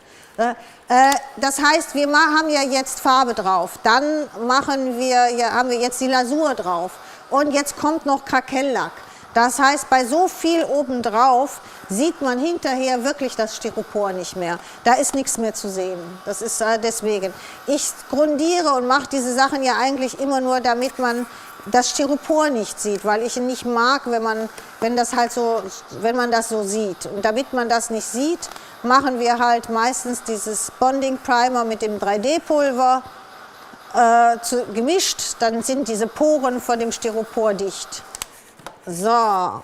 Hier, wäre Lasur zu dünn? Nur eine Lasur zu dünn? wofür jetzt nur eine Was Lasur? du gerade gemacht hast. Weil du hast jetzt mit Gel gemacht, ne? Ah, die flüssige Lasur. Ja, die flüssige Lasur die ist ja komplett durchgefärbt. Die lässt sich nicht mit Wasser verdünnen und wieder so wegnehmen. Das geht nur mit dem Gel. Weil dieses Gel ist ja ich sag immer, da ist wie so Heavy Body Gel mit drin. Nur damit geht das. Das geht nicht nicht damit. Damit funktioniert es nicht. Es geht nur damit, gell? Nur mal so, das... Könnte man das auch mit einem Wassertankpinsel machen? Ja, glaube ich schon. Also wenn Sie so einen breiten haben und nicht so einen dünnen, ja, müsste das gehen. Nur Sie müssen dann darauf achten, Sie dürfen nicht drücken, denn wir wollen das ja wieder runternehmen. Wenn Sie dann so viel Wasser dann durch den Wassertankpinsel rauskommt, dann nehmen Sie es ja nicht runter, sondern dann verdünnen Sie es. Gell?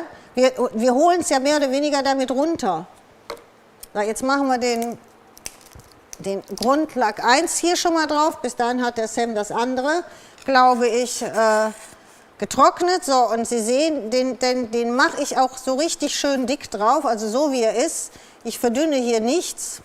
Das dauert dann meistens immer ein bisschen länger, auch bis er trocknet, aber dann haben wir diesen tollen, wirklich diesen tollen Glanz und dieses Dicke da drauf.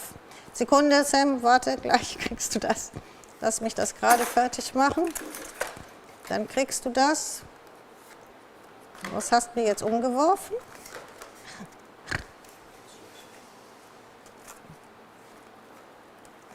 So, jetzt packe ich das hier nur am Styropor an. Musst du auch gleich machen, gell? Nur an dem... So.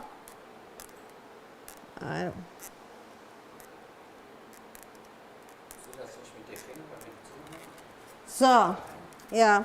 Jetzt, hier warte ich jetzt, weil ich muss jetzt zuerst den Rahmen drauf tun. Es würde jetzt keinen Sinn machen, das ganze Ei zu krakelieren, weil ich würde jetzt erst, sobald dieser Rahmen soweit ist, würde ich diesen Rahmen drauf machen, dann würde ich das innen drin wieder weiß machen, würde das Reispapier drauf machen und dann zum Schluss würde ich das krakelieren. Deswegen, da müssen wir jetzt gerade kurz warten. Das dauert noch ein bisschen, das ist ein bisschen schon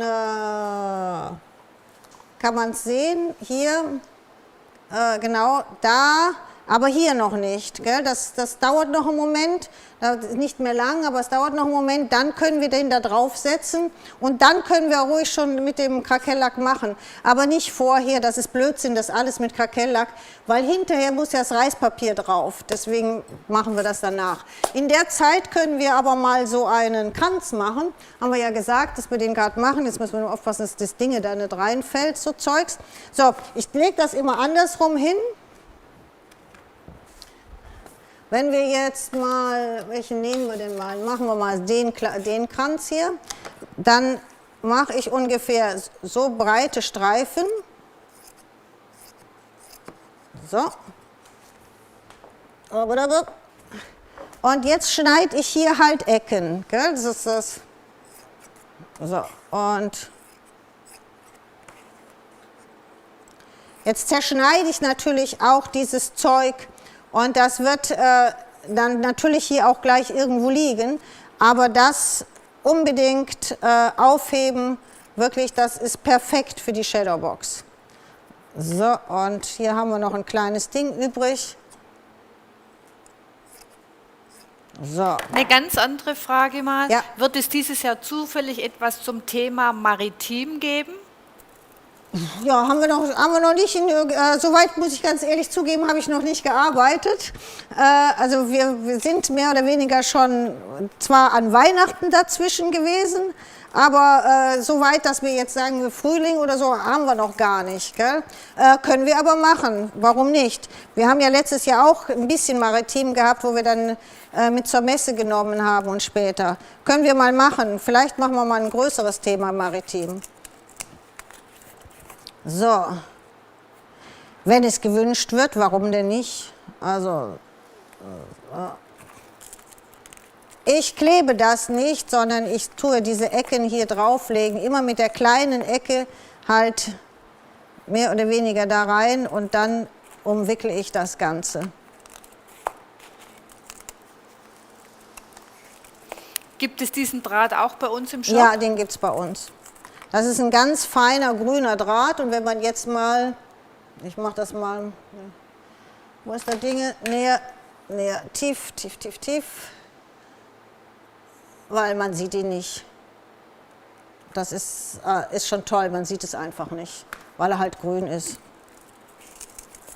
Kannst du noch mal ganz kurz erklären, wie du die Längsstreifen bei dem Ei gemacht hast? Oder was es da für einen Trick gibt? Ja, mache ich. Das ist total simpel. Wenn man entweder man hat so ein, wer näht, hat da diese Maßbänder. Entweder man hat ein Maßband, wenn man kein Maßband hat, nimmt man ein Kordel oder ein Band und tut einmal den Umfang messen. Gell? Und wenn man den Umfang hat, dann überlegt man sich, durch wie viel man ihn teilen will.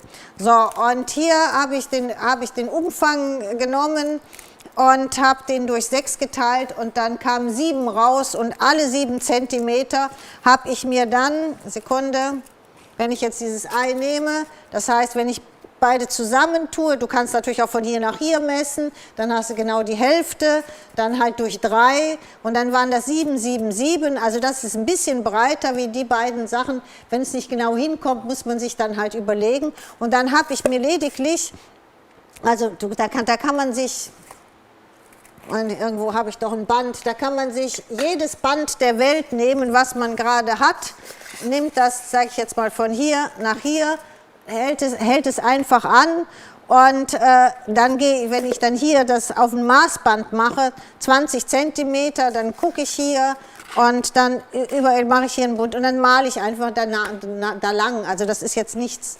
Weltbewegendes. Am einfachsten ist, Sie haben ein Maßband, so ein Maßband, wie man für Kleider hat.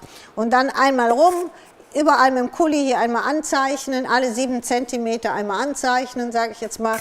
Und dann braucht man wirklich nur mit einem Kordel von da nach da gehen und mit dem Filzstift nachzeichnen, das war's. Also ich habe überall mit dem Filzstift vorgezeichnet.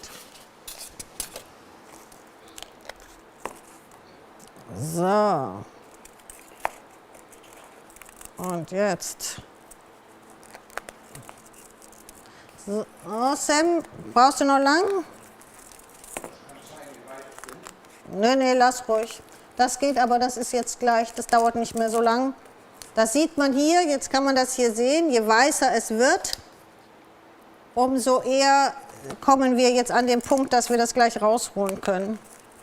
So, jetzt hier nehme ich noch das Teil und dann schneide ich mir gleich noch 1, 2 Ecken. Eine Ecke vielleicht, glaube ich, brauche ich noch. Und dann habe ich das schon umwickelt. Ah, diese Streifen sind nicht gut. Also Ecken sind besser, weil du hast halt immer weniger hier innen als außen. Deswegen eine Ecke. Dann passt das besser. So Streifen, dann hat man in der Mitte wieder dick. Aber man kann das hier schon sehen. Gell? Das ist also, es ist nichts Schwieriges, nichts Weltbewegendes, was man da macht. Und sie sehen sofort toll aus, die Teile. Man muss sich nur überlegen, ob man jetzt die ganz runden nehmen will oder ob man die flachen nehmen will. Das ist eigentlich alles, was man wissen muss für sich. So, jetzt machen wir noch, ich schätze, dass wir 2 Ecken noch brauchen, würde ich mal sagen.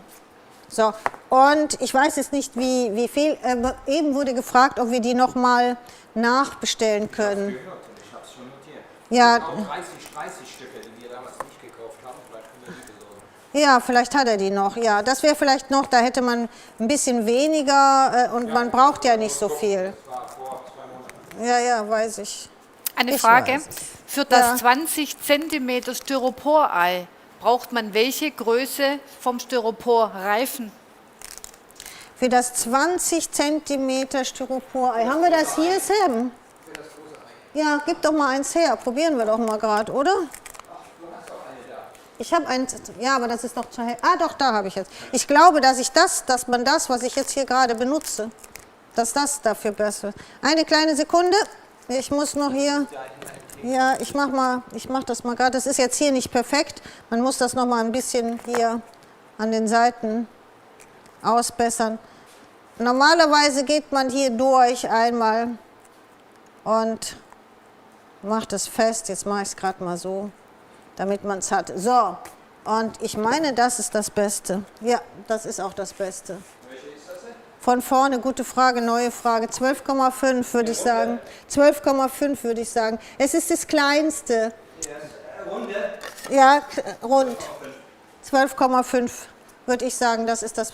Also man kann natürlich auch das etwas Größere nehmen, gell? Also das ist, wenn man das halbe, das würde auch noch gehen. Das passt jetzt nicht so ganz, weil das ja noch nicht bestückt ist. Gell, das ist 12, nee, noch nicht. Oder? Das ist irgendwie 15. Ja, 15. Das würde ich sagen, würde auch gehen. Und das ist halt das 12,5. Das fände ich jetzt, beide finde ich würden gehen. Das eine ist etwas größer und das andere ist, beides würde gehen zu dem großen. So, jetzt probieren wir mal aus, was unsere Form so sagt. Nee, dauert noch ein bisschen. Eine Frage zu den Molds. Ja. Wird es auch irgendwann mal Steampunk-Molds geben? Wir sind noch nicht ganz sicher, ob wir zum Thema Steampunk auch noch Molds machen. Das Problem ist, dass das immer sehr lange dauert, bis die fertig sind.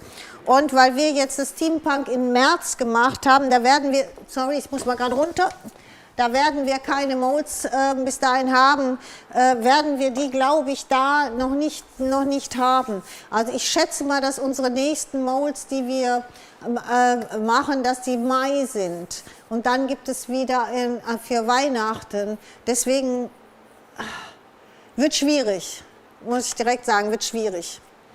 So, jetzt Sam, gib mir das doch, weil das dauert länger, dann kann ich wenigstens schon mal den Krakell da drauf machen.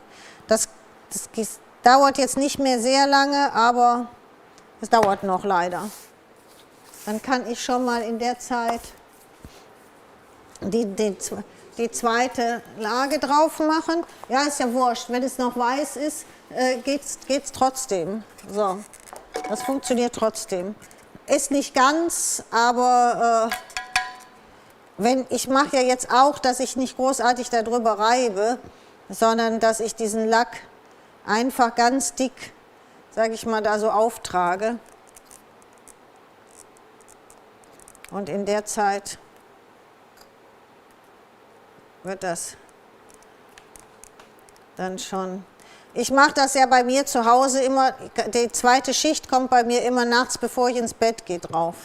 Dann hat man keinen Zeitdruck, dann kann das in Ruhe reagieren, dann können die tollen Risse kommen und am nächsten Tag föhne ich das nochmal ganz kurz an und dann hört man wirklich das Reißen. Gell?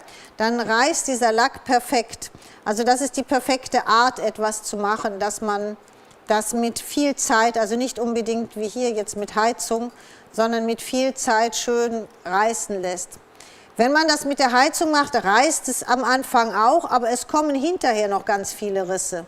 Und die hat man dann nicht mit dem Antiquing Paint erfasst, sage ich jetzt mal, also mit der Antikpaste. So, meinst du kriegst das hier gepackt oder da auf dem anderen? So. Okay, jetzt langsam müsste das soweit sein. Bin ja da immer ein bisschen, nein, immer noch nicht. Kann aber nicht mehr lange dauern. Das ist immer so ein Punkt, den man nicht verpassen darf, weil dann hinterher wird es dann ganz schnell hart. Manchmal probiere ich das hier auch an den Seitenteilen. Ja, da geht es nämlich schon raus, genau so. Habe ich mir schon gedacht. Da geht es schon ab. Dann müsste das jetzt auch gleich, vielleicht kriege ich es schon hier. Ja. Ja. So, ich bin immer einer, der dann relativ zügig das rausholt. Da brauchen Sie keine Angst haben. Das tut sich zwar jetzt so ein bisschen verschieben, sage ich jetzt mal so verziehen. Jetzt, nee, ist noch hier, brauche ich noch ein bisschen. Da geht's schon, aber da ist es noch nicht. Ist ein bisschen verziehen, aber das geht auch wieder zurück. Und wir wollen ja auch wir wollen es ja komplett, meine Güte. Das hängt aber hier drin. So. Wir wollen aber ja auch, dass das sich komplett an das Ei anschmiegt. So. Jetzt kriege ich es gleich raus. So haben Sie mit Resin bestimmt auch noch nicht gearbeitet, oder? Das ist ein bisschen wie Kaugummi dann. So. Aber keine Angst, das wird knallhart wieder, gell? Das ist jetzt, weil ich es ein bisschen früher. So, jetzt ist das ja richtig weich und elastisch und jetzt kann ich das natürlich perfekt hier so, mir geht es darum, dass ich das richtig hier anschmiege, ganz komplett außenrum. Sehen Sie, dass das hier nicht absteht, sondern dass das überall, nämlich das finde ich dieses Schöne. So, das muss man natürlich, jetzt muss ich hier mal gerade diesen Rand nochmal abmachen, der hier ein bisschen über ist. Hier auch.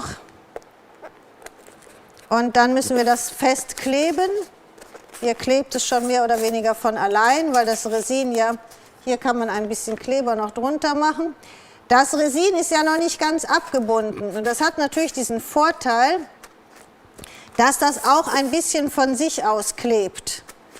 Und jetzt habe ich das wirklich ganz, ganz perfekt hier um dieses Ei. Hier kann ich noch, hier löst es sich, hier kann ich noch ein bisschen Kleber drauf machen.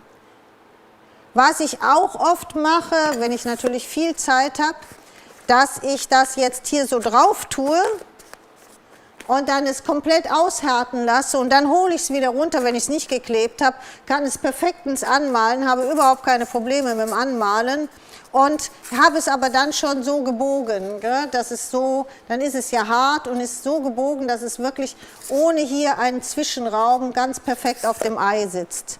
Okay? Und das können Sie natürlich mit allen Motiven machen. Gell? Das ist grundsätzlich, man muss nur diesen Punkt erwischen, wo das Resin so weit ist, dass man das machen kann. Eine so, Frage, ja. Würde das auch mit Harti funktionieren? Natürlich, aber Harti mir geht es ja nur darum, was mache ich jetzt hier, damit wir weiterarbeiten können. Wenn ich jetzt Harti genommen hätte, ich hätte es ja nicht anmalen können und wir hätten ja nicht weiterarbeiten können. So, jetzt brauche ich erstmal hier gerade hier innen, weil ich ja gleich das Reispapier hier rein tue. Womit klebt man das Resin aufs Ei? Also ich habe jetzt hier Heißkleber genommen, weil das Ei ist ja schon beklebt. Aber es kommt natürlich immer darauf an, wie viel Zeit Sie haben. Wenn Sie das jetzt so in dem Zustand draufkleben, wie ich das jetzt gemacht habe, da können Sie auch 3D-Varnish nehmen. Das ist vollkommen egal, weil das Resin an sich ist so flexibel, dass das ja jetzt mehr oder weniger da drauf hält. So, jetzt müssen wir das gerade nochmal anföhnen, weil dann müssen wir auch den Rahmen gerade malen. Denn den wollen wir Gold machen und der soll ja auch ein bisschen braun sein, obwohl ich das eigentlich jetzt auch schon machen kann. Ich mache das dann gerade. So, all unsere Rahmen, also die so diesen Gold-Touch haben, so, mach es jetzt mal so wie die, ja, wie der, die sind alle mit Beige angemalt. Auch das hier ist jetzt bei dem Ei ist beige. Die sind alle mit Beige angemalt und mit dem, also beige matt, das ist diese Farbe hier, die haben wir die in 50 Milliliter, haben wir die, gell? Was, beige? Ja. Ich glaube, ja. Ja, genau, die haben wir in 50 Milliliter, so. Und wenn ich jetzt den Haarpinsel nehme, dann kann ich, und meine Brille, das ist noch wichtiger, dann kann ich nämlich auch problemlos das hier gerade anmalen, ohne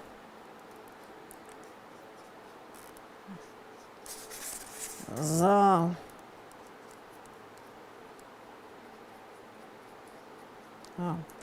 Wenn Sie jetzt zum Beispiel eine andere Reihenfolge machen, das heißt, Sie würden jetzt zuerst das Reispapier drauf tun, dann müssen Sie zwingend das Reispapier einmal lackieren. Was ich eigentlich grundsätzlich mache, dass falls ich hinterher male oder lasiere, was ich ja immer mache, auch so ein bisschen braun oder so etwas, dass ich dann das wegwischen kann, falls ich auf das Reispapier komme. Sobald Sie einmal lackiert haben, ist das ja kein Problem, da kann man ja diese Farben wieder wegwischen. Eine Frage, können die Resinrahmen bemalt werden, wenn das Resin noch nicht richtig ausgehärtet ist? Ja, mache ich ja jetzt gerade, gell? Das ist ja noch nicht ausgehärtet, das ist immer noch flexibel. Das dauert jetzt, würde ich sagen, mindestens noch 10 Minuten, bis das richtig hart ist. Nein, nein, das geht. Da passiert auch nichts.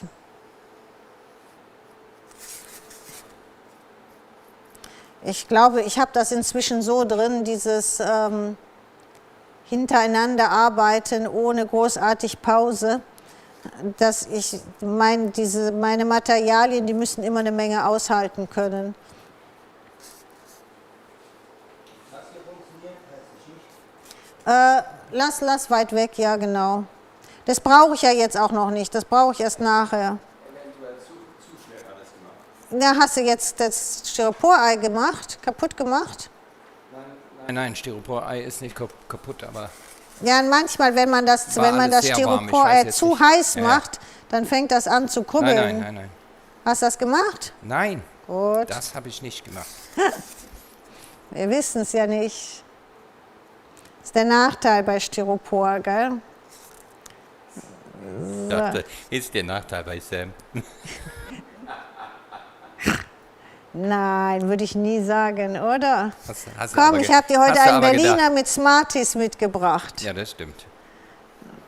Hat aber Wenn nicht sehr man hier in geholfen. der Firma arbeitet, bevor man hier ankommt und man hat Sam am Telefon und der ist schlecht gelaunt, dann muss man immer gucken, dass man schnell irgendwas Süßes besorgt, damit der ist nie schlecht bevor man gelaunt. hier ankommt. Weil sonst ist das übel hier, ganz übel. So. Jetzt könnte ich natürlich hier mit dem Krakellack schon machen, aber wir machen jetzt erst, ist die Frage. Das könnte zusammentrocknen, gell? Dann mache ich das gerade. Dann mache ich jetzt gerade den Krakellack Nummer 1 drauf. Dann brauche ich nicht föhnen, dann kann das nämlich damit trocknen in einem. Und dann, bis dahin könntest du mir vielleicht, was macht unser Krakelei da hinten? Kann ich das vielleicht mit der Antikpaste machen? Und den Strass? Nein? Sicher? Sicher? weil es so beschleunigt ist. Wenn es trocken ist, ist egal. Ich brauche nicht unbedingt Krakell. Das stellen wir uns dann vor, die Risse, wenn wir keine haben.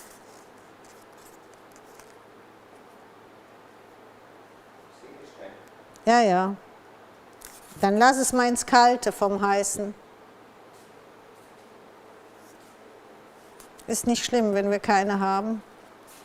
Ich kann schon mal... Ist das trocken?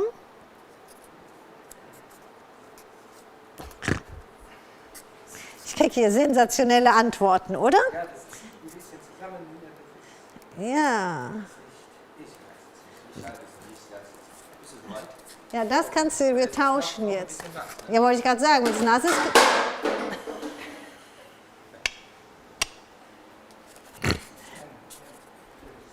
Ich würde nicht sagen, dass das schon trocken ist. Nein, kein bisschen ist das trocken. Aber nein, ich finde das gar nicht so schlimm, weil wenn das nicht ganz trocken ist und auch nicht, wir können theoretisch, oh, das ist nicht gut hier, Schatz. Ja, also das passiert, genau, das passiert, wenn es, das ist nicht gut. Wenn das zu nass ist und zu schnell von außen getrocknet. Ah. Ist egal, lassen wir es trocken. Mal gucken. Ja, nein, ich will gucken, wie nass das ist. Ich probiere mal was. Normalerweise kann man das aktivieren, indem man nur Wasser drauf tut. Was nicht. Nee, ist schon zu trocken. Eine Frage, kann man das auch schon im feuchten ist zu Zustand trocken. aufkleben? Ja, das Clay kann man im feuchten Zustand aufkleben, auf jeden Fall. Aber Sam, du musst das nochmal, das geht so nicht. Aber tu es bitte nicht ganz so nah an die Heizung, wenn es geht. Nicht ganz so nah an die Heizung. Das kann man natürlich im feuchten Zustand aufkleben, mache ich ja auch immer. Ich hole mal gerade ein Ei, dann zeige ich noch was. Oh, wo ist mein eines Ei hier? Ei, wo bist du? Das große da.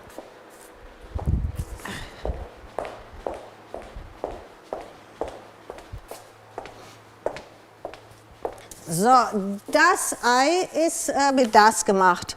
Das heißt, hier habe ich auch wieder diesen Rahmen genommen, habe den natürlich nass auseinandergezogen und habe überall da, wo jetzt die Schlitze waren, wo ich gestückelt habe, habe ich natürlich jetzt von die Blätter und hier innen drin noch so Blumen oder so etwas reingetan, so wie da sieht man das auch, so noch die Blumen mit rein, die Blätter mit rein und habe das dann so zusammen gemacht. Das Ding ist, mit das zu arbeiten ist sensationell, ist also auch ganz leicht, aber das muss wirklich trocknen.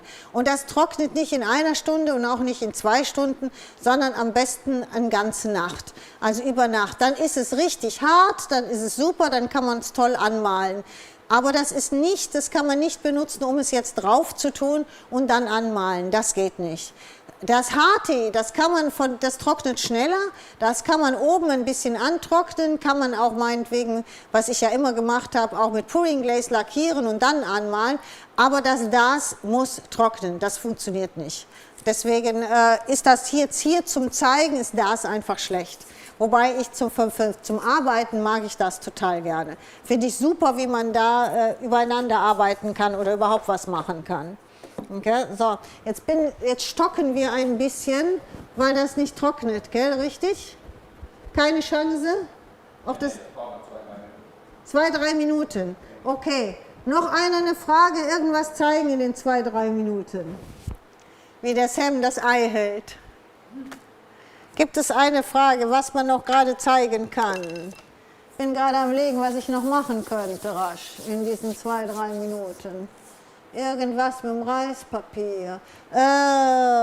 Mit dem Juti und sowas, das müssen wir nicht zeigen. Das weiß jeder, wie das geht, oder?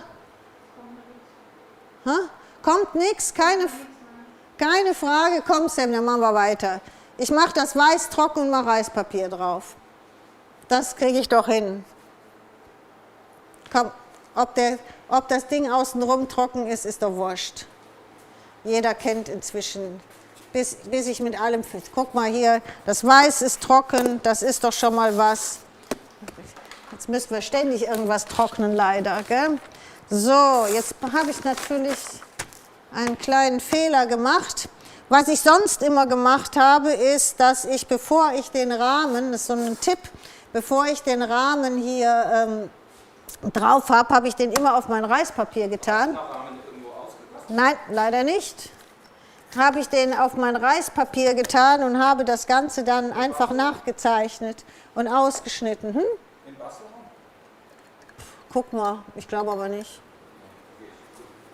Schau mal, aber ich meine nein. Aber wir kriegen das auch anders hin. So ist das nicht. Wir sind ja nicht blöd. Oder? So, dann halten wir haben Fingernägel. Oder? Wo wir das dann einmal hier so ein bisschen, trotz Falte, ein bisschen nachzeichnen können. So, wo haben wir denn eine schöne Schere?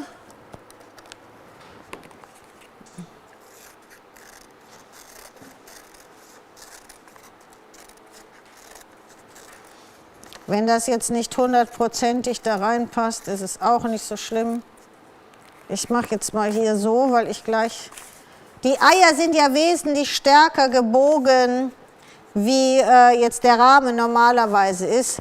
Deswegen, da kommen wir auf gar keinen Fall umhin, das zu machen, ohne irgendwo einzureißen. So, ich würde sagen, ja, oder? Das passt halbwegs. Und jetzt muss man halt gucken, was ist, wo würde man einen Riss am besten vertragen. Gell? Und ich würde sagen, hier kann man das ohne das, also das drauf machen, sag ich jetzt mal, ohne dass man da was Großartiges hat. Und hier kann man auch ruhig mal zweimal einreißen. Da hat man keinerlei Probleme. So.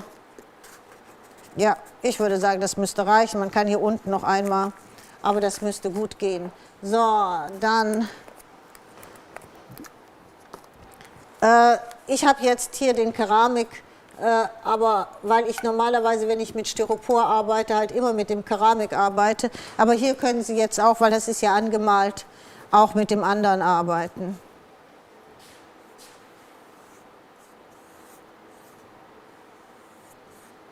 So. Schauen wir mal.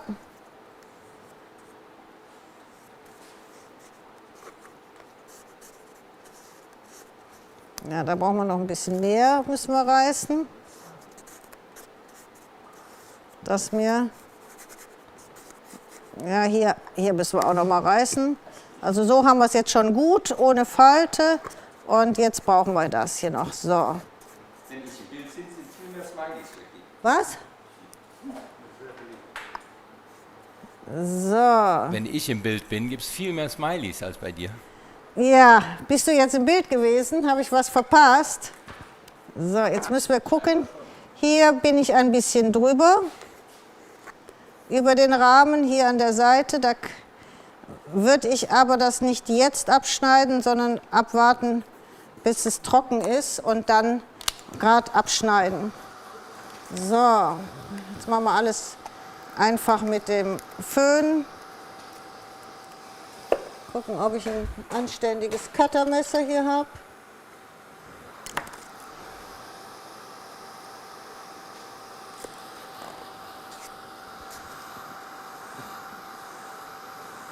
Weil das muss ich, das was hier drüber ist, das muss ich hier noch abschneiden.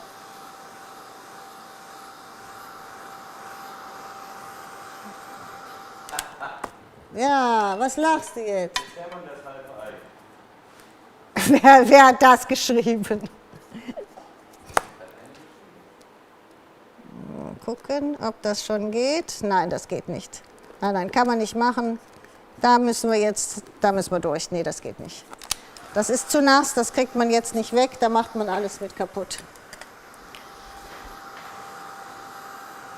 So.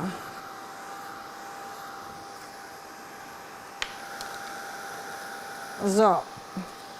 Theoretisch müssen wir das jetzt auch noch lackieren, aber ich versuche mal, das Herz mit dem Flüssigen zu machen in der Zwischenzeit, ohne dass ich jetzt hier noch lackieren muss vorher, weil das ist alles einfach nicht drin, wenn alles nass ist. Es ist einfach alles viel zu nass. So, okay, probieren wir es einfach mal. Ich mache das jetzt so, dass ich diese flüssige Lasur hier hin tue und dann gehe ich jetzt hier so drüber, dass das da einfach in diesen Vertiefungen hängen bleibt, ohne dass ich großartig irgendwo drüber muss, also dass ich mir nichts was kaputt mache. So.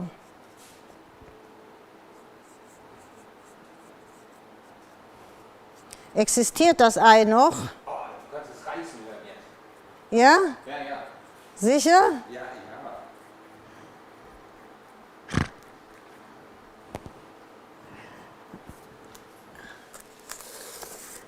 So.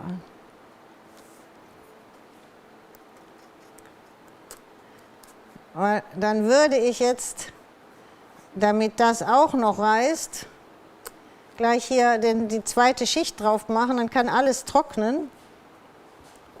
Und dann kannst du das da hin tun. Oder? Weil das hier ist jetzt schon sehr grenzwertig, dieses Ei. So, aber egal. Es geht ja nur darum, dass Sie wissen, wie es geht. So. Okay. Dann mache ich jetzt hier die zweite Schicht drauf und dann tun wir das trocknen, gell? Okay? Sam? Ja, ja. Und du zeigst mir deins?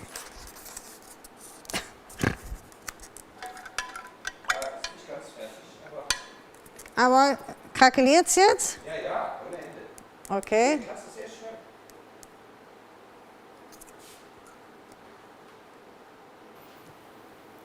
Eine Frage, Ja. ist das Walnuss-Lasur oder Lasurgel beim Rahmen? Beim Rahmen ist Lasur, nur die Lasur. Also die flüssige, die man nicht wegwischt, sondern wo nur flüssig ist.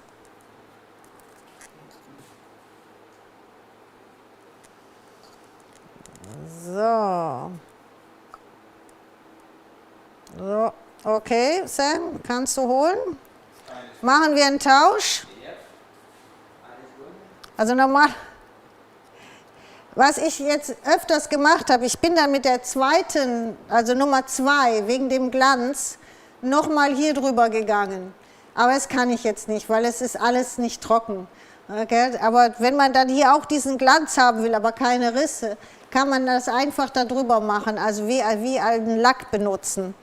Aber das geht jetzt beim besten Willen nicht. Frage, müsste man das grundieren? Bevor ich das anmale, schön, ja, ist gut gerissen, aber jetzt muss es erstmal kalt werden. Ob man das Also ich habe es direkt angemalt, weil es ist ja schön saugend. Das ist ja, also ich finde es als sehr angenehm anzumalen, es ist schön saugend.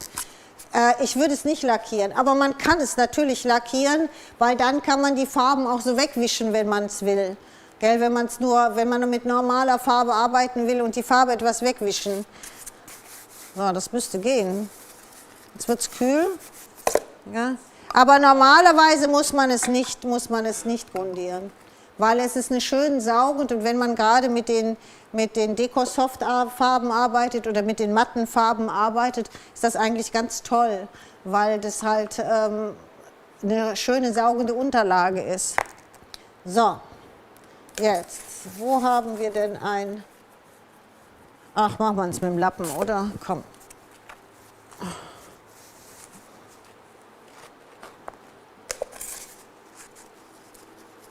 Ja, das ist schön gerissen.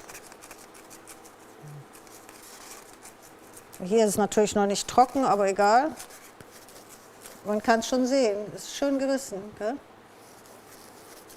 Wobei dieses hier, dieses Kriggel, das ist wirklich das ist vom Föhn, gell?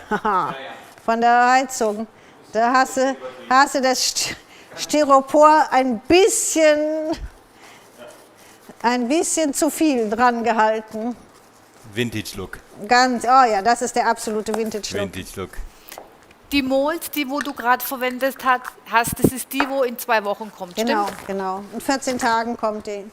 So, also wenn ich sowas mache, immer einmal mit einem Pinsel oder mit einem weichen Tuch auftragen und zum Wegwischen, damit das nur in den Rissen bleibt, nehme ich dann immer so ein Zewa, gell? Und dann bleibt das richtig dick in den Rissen drin.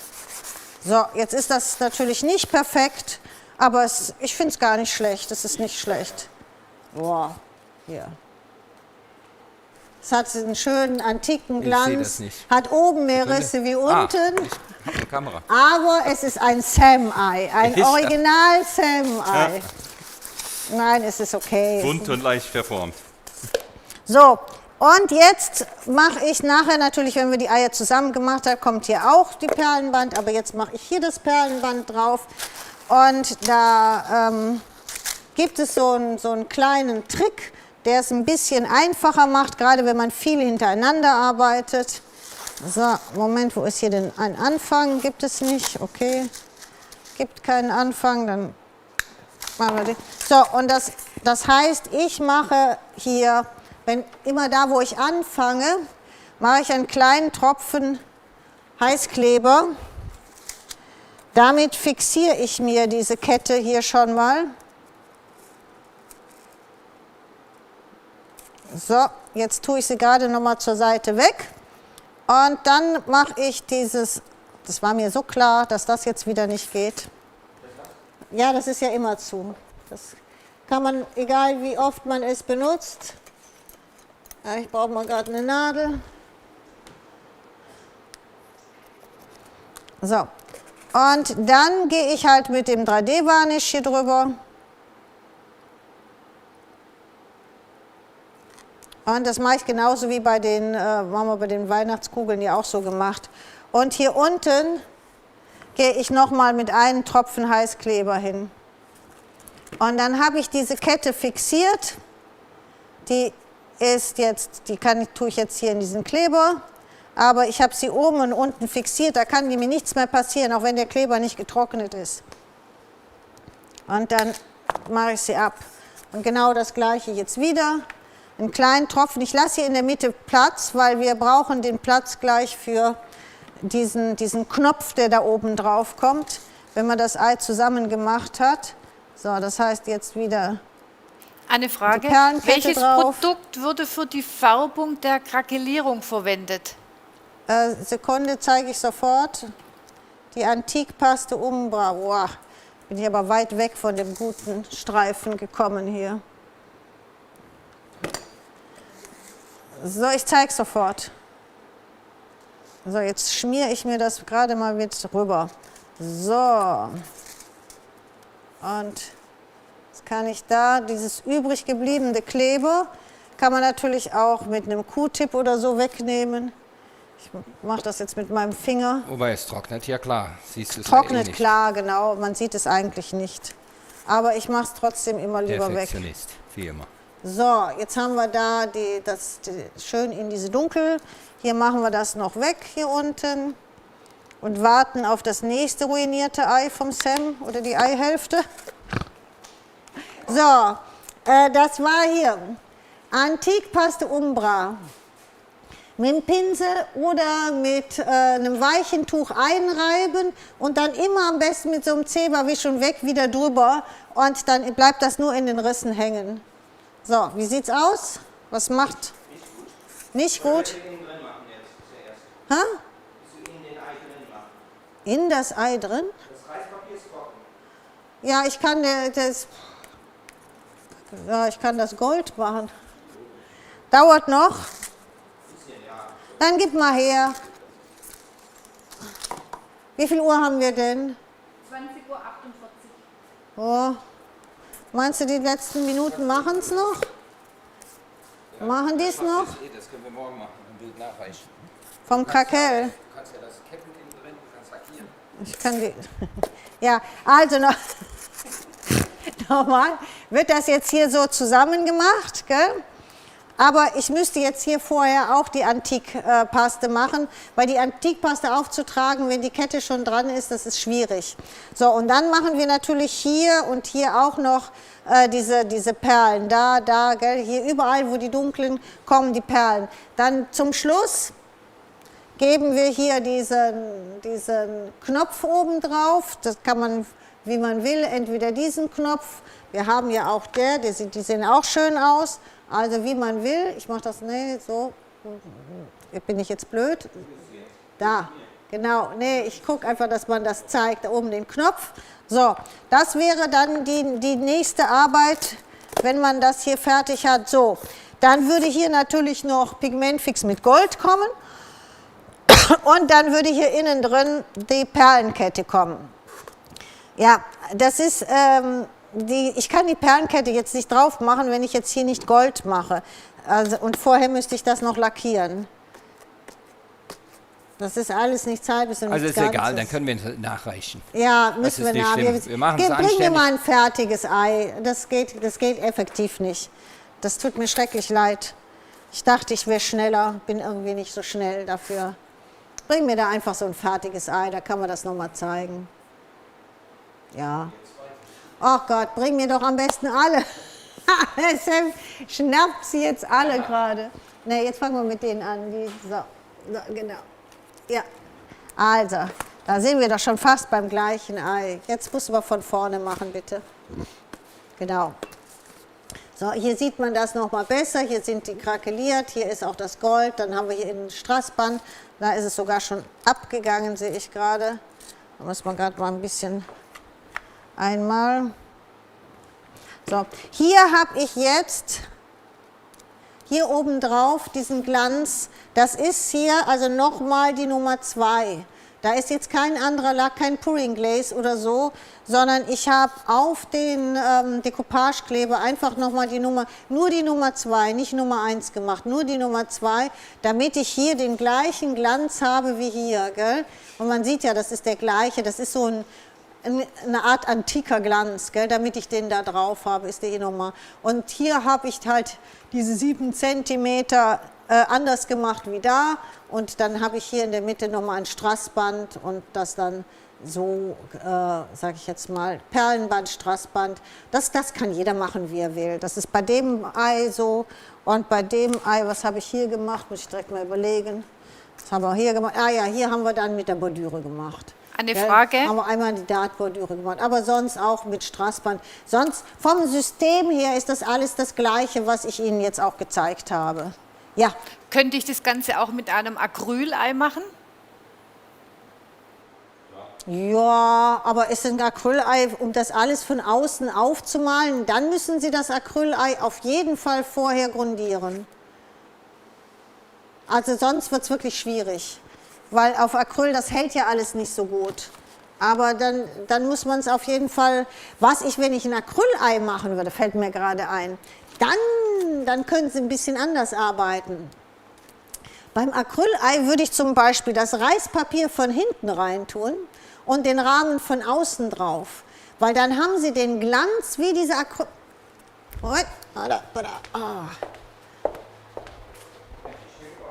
Ach, Sam. Ja, weil dann hätten Sie ja, das ist ja ein Acrylei, dann hätten Sie ja den Glanz, wie dieses Acrylei ist, gell? Und dann wäre ja der Rahmen, wie hier die Bordüre oben drauf und das Reispapier von hinten, dann würde ich auch von hinten anmalen. Das können Sie ja alles auch andersrum machen, gell? Müssen Sie nur die von hinten, und dann würde ich die Strasskette von außen aufbringen. Ich hoffe, Sie können mir folgen. Das hieße, Sie müssten zuerst die dunklen Streifen hier von hinten machen, dann die Farbe dahinter auftragen und dann von außen den Rahmen und von außen die Perlenkette. Ich glaube, das sähe gut aus. Aber das können wir nachreichen, wenn wir die Molds machen. Können wir eine machen, oder? Also ihr. Sagenhaft. Du, man hat Arbeit ohne Ende. Ja, dann macht man mal eben noch so ein Acryl zwischendurch. Können wir alles nachreichen, sagt der Herr Gneiting. Ja, ich bin ja schlecht gelaunt. Ich kann das Ja, nicht. du bist. So, okay. Noch eine Frage, sonst sagen wir die Gewinner.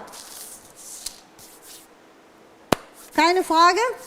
Dann, Sie können sich freuen. Es können sich freuen auf Papierset und die Die-Cuts. Frau Monika Hartl, herzlichen Glückwunsch. Frau Marren 68, ebenfalls herzlichen Glückwunsch. Auch an einen Mann, freut mich. Herrn Wolfgang Zechner, herzlichen Glückwunsch. Und Frau Katrin Arnold. Sie 4 bekommen das Papierset inklusive die Die-Cuts, das heißt diese Kästchen mit den schönen Tags, in den nächsten Tagen. Bitte senden Sie uns Ihre Adresse bitte an info@lablanche.de schicken und dann bekommen Sie das. Nee, nicht DE, EU. EU. info@lablanche.eu, bitte dahin schicken. Dann werden wir Ihnen Ihre Gewinne sofort zusenden. Hat mich wieder sehr gefreut. Sind wir soweit oder bin ich wieder zu schnell oder zu langsam oder wie? 54. Alles gut. Ja, so. Dann hat mich gefreut. Wir werden Sie weiter mit allem Möglichen, natürlich mit den gebastelten Sachen, auf dem Laufenden halten. Und in 14 Tagen geht es dann wirklich ans Eingemachte. Dann gibt es das Papierset, dann gibt es alles Mögliche dazu. Gar nichts zu Papierblumen gesagt. Habe ich gesagt. Ich habe gesagt, Ja. dass die Papierblumen auch kommen in 14 Tagen. Habe ich gesagt. Sie alle da draußen sind meine Zeugen. Ja. Und noch mehr. Es gibt nicht nur die Papierblumen. Ja, ja. Also, vielen Dank fürs Dasein. Viel Freude. Und wir versuchen, das Moos und auch die kleinen Schleifchen noch nachzubekommen. Und wer das Papierset nicht mehr, das Reispapierset nicht mehr vollständig kriegt, kommt alles nach, ist alles schon bestellt. Danke und noch einen schönen Abend und ciao, ciao.